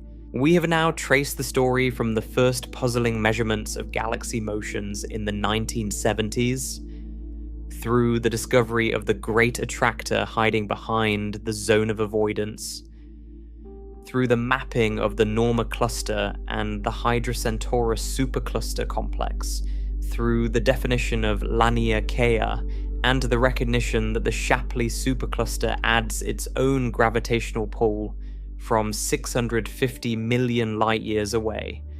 At every step, the picture has grown larger. The Great Attractor, once imagined as a single mysterious mass hiding in the dark, turned out to be a region. That region turned out to be the core of an entire supercluster. That supercluster turned out to be one basin in a cosmic web of interconnected structures stretching across the observable universe. Now it is time to put all of this together and try to grasp the true scale of what is happening. Let me start with the numbers, because even though numbers this large resist intuition, laying them out side by side is the best way to appreciate the hierarchy of scale involved. Our sun is one star. It has a mass of about 2 nonillion kilograms. That is already a number so large that it has no meaning in everyday life. But in the context of what we are discussing tonight, the sun is essentially nothing. A rounding error. One star among hundreds of billions. The Milky Way contains between 200 billion and 400 billion stars. Its total mass, including the dark matter halo that extends far beyond the visible disk of stars, is roughly 1.5 trillion times the mass of the Sun. The Milky Way is enormous by any human standard. You could travel at the speed of light for 100,000 years and still not cross it. It contains more stars than there are grains of sand on any beach you have ever visited. And yet, in the context of the Great Attractor, the Milky Way is one galaxy among tens of thousands. The local group, the collection of roughly 50 galaxies that includes the Milky Way and Andromeda, has a total mass of about 2 to 3 trillion solar masses. It spans roughly 10 million light-years. This is our immediate cosmic neighborhood, and its total mass is barely noticeable compared to the structures we are talking about. The Virgo cluster, the nearest large galaxy cluster, contains about 1,000 to 2,000 galaxies and has a total mass of roughly 1,200 trillion solar masses. It sits about 54 million light-years away. The Virgo cluster is massive enough to measurably pull on the local group, adding a component to our peculiar velocity. But even the Virgo cluster is modest compared to what lies beyond. The Great Attractor region, centered on the Norma cluster and the broader Hydra Centaurus supercluster complex, has a total mass estimated at roughly 50 quadrillion solar masses.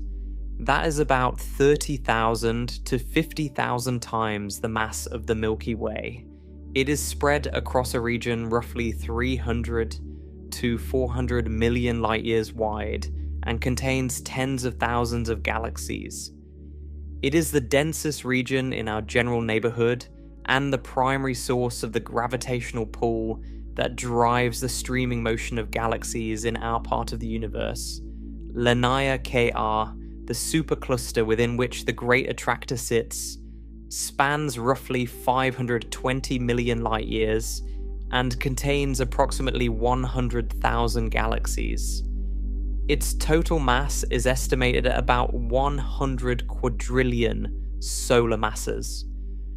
The Great Attractor region is the densest part of Laniakea, the gravitational center toward which everything within the supercluster flows. The Shapley Supercluster, beyond Laniakea, has an estimated mass of about 10 quadrillion solar masses, concentrated in a region roughly 400 million light-years across. It sits about 650 million light-years from Earth, and adds its own gravitational contribution to the motion of our galaxy. Now, step back and think about what all of these numbers mean together. Our galaxy, the Milky Way, is being pulled by the combined gravitational influence of structures spanning well over 1 billion light-years of space. The Great Attractor, Laniakea, the Shapley Supercluster, and possibly the Vela Supercluster and other distant structures all contribute to our motion. The total mass involved is staggering. We are talking about hundreds of quadrillions of solar masses distributed across a volume of space that takes light more than 1 billion years to cross. And our galaxy, with all its hundreds of billions of stars, is just one among roughly 100,000 participants in the Laniakea flow alone. Let me try to make this tangible with a comparison. If you shrunk the Milky Way down to the size of a coin, roughly 2 centimeters across, then the Great Attractor region would stretch across about 60 to 80 meters. Laniakea would span more than 100 meters. The Shapley Supercluster would sit more than 130 meters away, and the observable universe at this scale would stretch for about 19 kilometers. Our coin-sized galaxy would be sitting in the middle of a gravitational current, affecting structures spread across more than 100 meters of this model, while the entire observable universe extended for kilometers in every direction. That gives you some sense of where the Great Attractor fits. It is an enormous structure by any reasonable standard, but it is still just one feature in a cosmos that is overwhelmingly larger. Here is another way to think about it. The observable universe is about 93 billion light-years across. Laniakea is about 520 million light-years across. That means Laniakea, our entire supercluster, this vast basin of 100,000 galaxies flowing toward the Great Attractor, spans roughly 0.5% of the diameter of the observable universe. And the Great Attractor region itself, the dense core of Laniakea, is even smaller. It spans perhaps 300 to 400 million light-years, which is less than half of 1% of the observable universe's diameter. The structure that has been pulling our galaxy and thousands of others for billions of years. The structure that was so massive, it took decades to identify. The structure that was once considered one of the great mysteries of modern astronomy occupies less than 0.5% of the observable cosmos. And the observable universe is almost certainly not the whole universe. It is simply the region from which light has had time to reach us given the age of the cosmos. The actual universe may be far larger. It may be infinite. If it is, then Laniakea and the Great Attractor and everything we have discussed tonight is not just small, it is infinitely small, a single node in a web that extends without limit in every direction. Now let me address something that is critically important and often misunderstood. The Great Attractor is not the final destination. It is not the deepest point in the gravitational landscape of the universe. It is not the ultimate center toward which everything is falling. This is one of the most common misconceptions in popular accounts, and it deserves careful correction. In the real universe, there is no single center. There is no deepest valley. There is no ultimate attractor that everything is falling toward. Instead, there are many attractors, many basins, many nodes in the cosmic web. Laniakea is one basin. The Perseus-Pisces supercluster is another. The Horologium Reticulum Supercluster is another. Each one has its own gravitational center.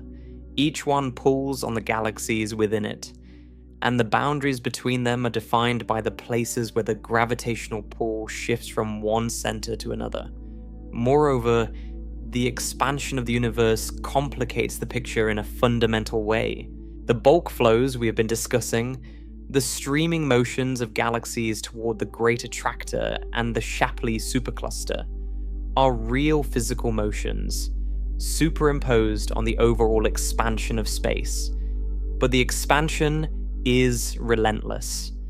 Space itself is stretching, carrying galaxies apart. On local scales, within galaxy clusters and even within superclusters, gravity can overcome the expansion. Galaxies within a bound cluster will stay together. They will not be torn apart by the expansion of space. But on larger scales, the expansion wins. The Shapley Supercluster and Laniakea are not gravitationally bound to each other.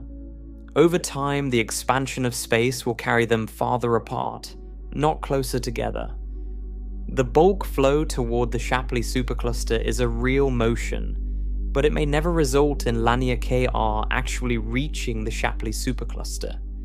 The expansion of space may carry them apart faster than the gravitational pull can draw them together. This is a subtle but profound point. The Great Attractor and the structures around it are powerful enough to create coherent motions across hundreds of millions of light years. They are powerful enough to accelerate our galaxy to 620 kilometers per second. But they are not powerful enough to overcome the expansion of the universe on the larger scales. On scales larger than a few 100 million light years, the expansion dominates. Structures drift apart even as they pull on each other. The Great Attractor is strong, but the expansion of the universe is stronger. This means that the future of these structures is determined by a competition between gravity and expansion. Within Laniakea, gravity will eventually pull everything closer to the center. Galaxy clusters will merge. Galaxies will fall toward the densest regions. Over billions of years, the core of Laniakea will become even denser than it is today. But the edges of Laniakea will be pulled away by the expansion. The boundary between Laniakea and its neighboring superclusters will shift outward. Galaxies near the edges may eventually be carried away into the voids, lost to the expanding universe, and Laniakea itself will become increasingly isolated, separated from neighboring superclusters by ever-growing expanses of empty space. In the very far future, billions of years from now, the expansion of space will accelerate even further, driven by dark energy. Dark energy, which makes up roughly 68% of the total energy content of the universe, is causing the expansion to speed up. As the expansion accelerates, structures that are not gravitationally bound will be pulled apart more and more rapidly. Eventually, distant galaxy clusters and superclusters will be carried beyond the observable horizon. Their light will no longer be able to reach us. They will vanish from our sky, not because they have moved, but because space between us and them will be expanding faster than light can cross it. In that distant future, any intelligent beings living in the gravitationally bound remnant of Laniakea, which by then will have merged into a single enormous galaxy cluster, will look out at the sky and see nothing beyond their own structure. No distant galaxies, no cosmic web, no evidence that the universe is larger than their immediate neighborhood. The Great Attractor, the Shapley Supercluster, the cosmic web, all the vast structures we have discussed tonight will have either merged together locally or been carried away beyond the horizon. the universe will appear much smaller than it actually is, and those future beings will have no way of knowing what they are missing. That is the long-term fate of the structures we have been discussing. But in the present, right now, the cosmic web is still visible. The flows are still measurable. The Great Attractor is still pulling, and we can still see the full scope of the structures involved. Let me now address the role of dark matter directly, because it is central to understanding why the Great Attractor exists and why its pull is so powerful. I mentioned earlier that most of the mass in the Great Attractor region is dark matter, but let me explain what that means in more concrete terms. When astronomers measure the total mass of a galaxy cluster, they can use several independent methods. They can measure the speeds at which galaxies move within the cluster, and use those speeds to calculate how much gravitational mass must be present to keep the galaxies from flying apart. They can measure the temperature and density of the hot intracluster gas, and calculate how much gravitational mass is needed to hold the gas in place. They can measure the way the cluster bends light from more distant objects behind it through gravitational lensing and calculate the total mass from the degree of bending. All of these methods give consistent answers, and all of them agree on something remarkable. The total mass of a cluster is typically 5 to 6 times greater than the mass of all the visible matter. The stars, gas, and dust that we can directly observe. Roughly 85% of the mass in any galaxy cluster is dark matter. This means that when we talk about the Great Attractor's mass of 50 quadrillion solar masses, roughly 42 or 43 quadrillion of those solar masses are dark matter. The galaxies we can see, the clusters we can map in X-ray and infrared light, are just the visible tip of an enormous dark matter iceberg. The gravitational pull that drives the streaming motion of galaxies comes primarily from dark matter. The visible galaxies are markers, tracing the shape and location of the dark matter concentrations, but the dark matter itself provides the overwhelming majority of the gravitational force. This is true not just for the Great Attractor, but for the entire cosmic web. The filaments connecting galaxy clusters are primarily filaments of dark matter. The voids between the filaments are regions where dark matter density is low. The basins of attraction that define superclusters like Laniakea are shaped by dark matter. When Brent Tully and his team mapped the velocity flows that revealed Laniakea, they were really mapping the gravitational influence of dark matter on scales of hundreds of millions of light years. The galaxies were the tracers. The dark matter was the substance. This makes the Great Attractor story a dark matter story at its core.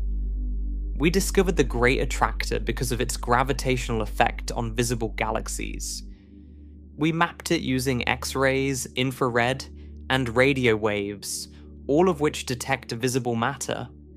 But the force that creates the flow, the mass that generates the pull, is mostly invisible. We cannot see it directly.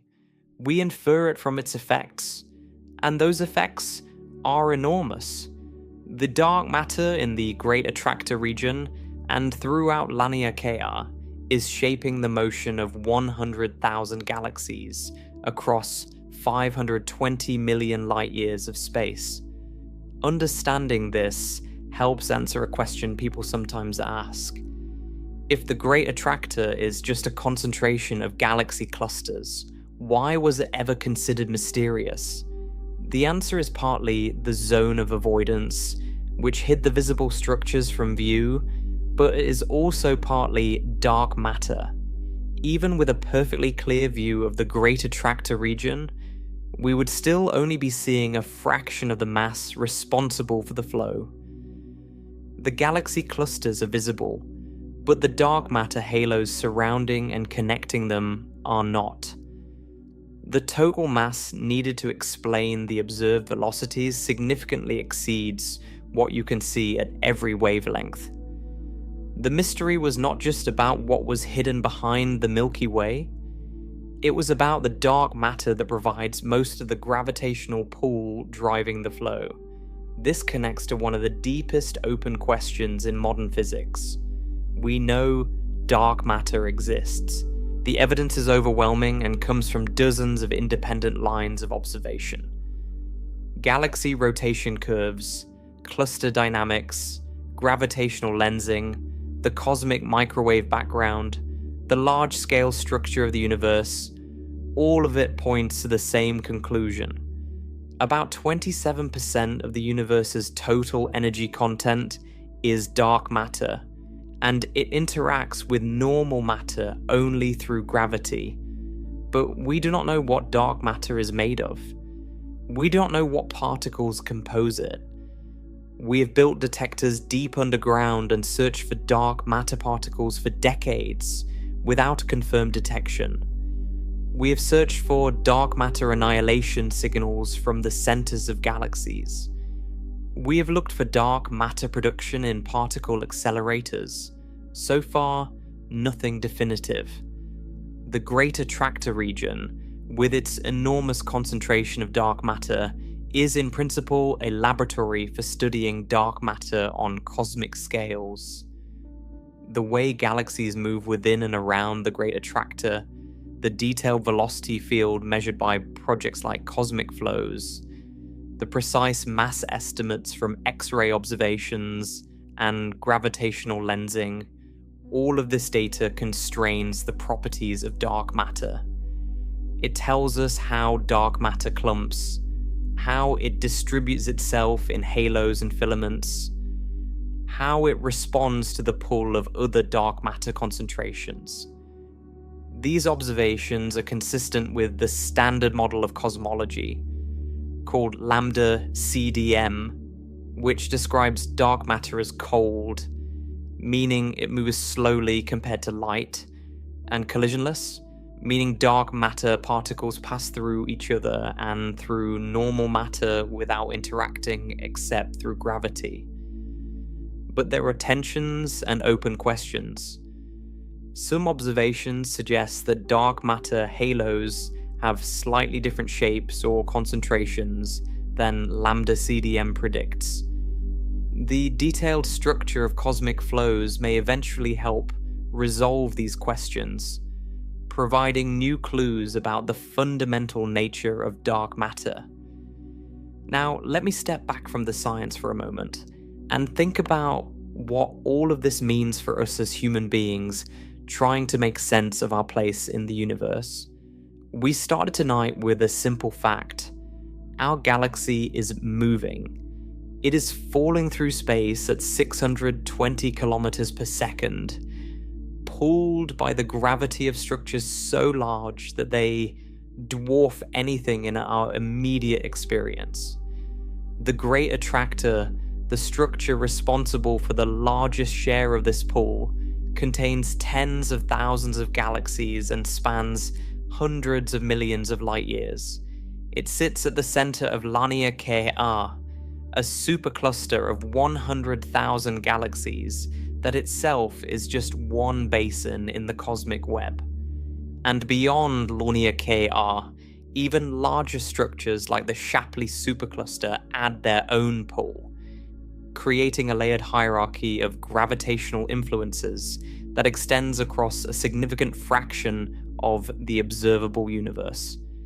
Every part of this story is about scale, and at every step, the scale has exceeded what we expected, what we imagined, what we thought was possible. The Great Attractor was supposed to be one massive cluster hiding behind the Milky Way. Instead, it turned out to be an entire region of overdensity.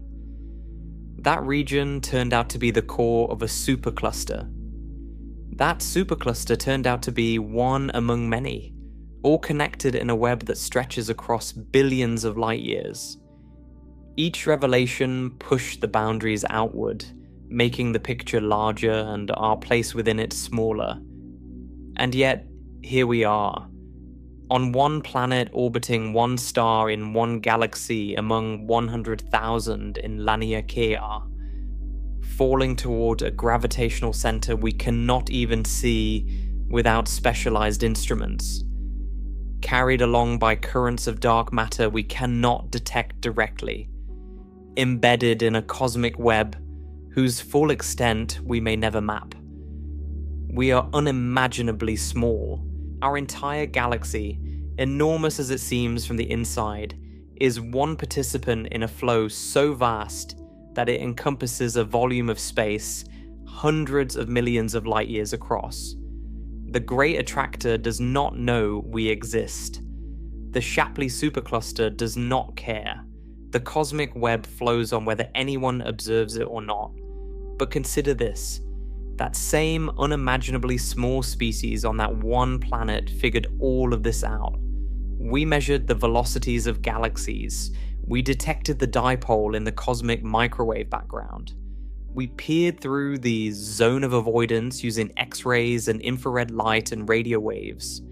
We mapped the three-dimensional flow of tens of thousands of galaxies. We identified Laniakea, defined its boundaries, measured its mass, and placed it in the context of the cosmic web. We did all of this from one vantage point, one planet, using instruments we built ourselves, and mathematics we developed over centuries. The Great Attractor is vast beyond comprehension.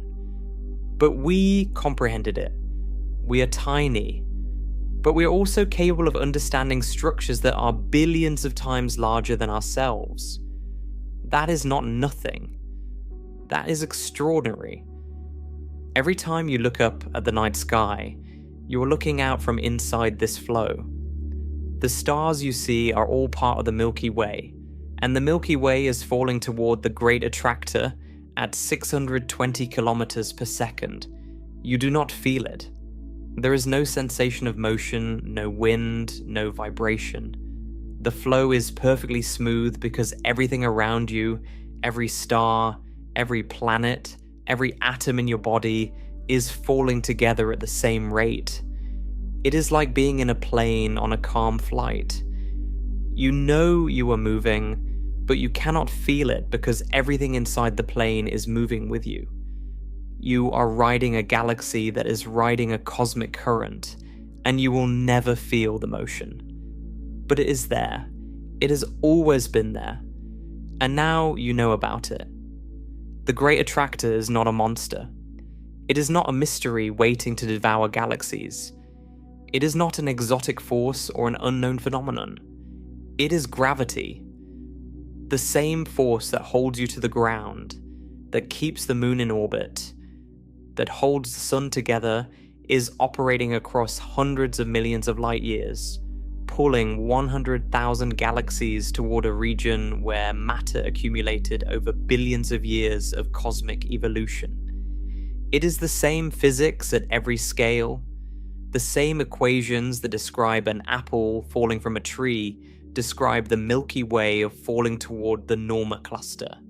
The scales are different, the masses are different, the distances are different, but the force is the same. Gravity is gravity, whether it operates across a meter or across 100 million light years. And that is perhaps the most remarkable thing about the Great Attractor. Not its size, though its size is staggering. Not its mass, though its mass is almost inconceivable. Not the mystery of its discovery, though the mystery captivated astronomers for decades. The most remarkable thing is that the same fundamental force that governs your daily experience, the same force you feel every time you take a step, operates coherently across a meaningful fraction of the observable universe. Gravity connects you to the Great Attractor, not metaphorically, physically. The gravitational pull of the Great Attractor, weak as it is at our distance, reaches across 250 million light years of space and touches you right now. It accelerates our galaxy by a tiny amount every second, adding to our velocity, pulling us closer. It has been doing this for billions of years, and will continue for billions more. You are connected by gravity to a structure so vast that light takes hundreds of millions of years to cross it. That connection is real. It is physical. It is measurable. And it has been shaping the trajectory of everything in our cosmic neighborhood since long before the Earth formed, since long before our sun ignited, since long before the Milky Way assembled its spiral arms. So when someone asks you what the Great Attractor is, you can tell them. It is not one thing. It is an entire region of the universe where matter is denser than average. A concentration of galaxy clusters, dark matter, and hot gas spanning hundreds of millions of light years. It sits at the center of Laniakea, our home supercluster, and its pull shapes the motion of 100,000 galaxies. Beyond it, the Shapley Supercluster adds its own gravitational contribution. And all of these structures are part of the cosmic web, the largest pattern in nature, a network of filaments, walls, and voids that spans the entire observable universe. The true scale of the Great Attractor is not just its mass or its size, though both are extraordinary. The true scale is what it reveals about the universe itself. It reveals that the cosmos is not static. It is flowing. It reveals that gravity operates on scales that dwarf anything in human experience. It reveals that most of the mass driving these flows is invisible dark matter that we cannot see directly. It reveals that we are embedded in structures so large that we needed decades of patient observation just to recognize they existed. And it reveals that even these structures, as vast as they are just small features in a universe that is overwhelmingly larger. You are here, on one small planet, orbiting one ordinary star, in one spiral galaxy among 100,000, falling through space at 620 kilometers per second towards something you cannot see, carried by a current of dark matter you cannot touch, part of a web that stretches for billions of light years in every direction. And you know all of this. You understand it. That understanding, fragile and imperfect as it is, built up over centuries of careful observation and mathematical reasoning, is one of the most extraordinary achievements of any species anywhere. The universe is vast. The Great Attractor is vast. And you, impossibly small against all of it, are the reason any of it is known at all. Thank you for joining me on this journey tonight.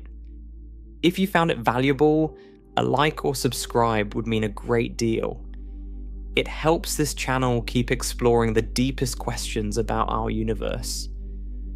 The next time you look up at the stars, remember that every one of them is falling with you, carried along in a river of gravity that spans hundreds of millions of light years. You cannot feel it, but it is there. It has always been there. And now, you understand why. Good night, and sleep well under the stars.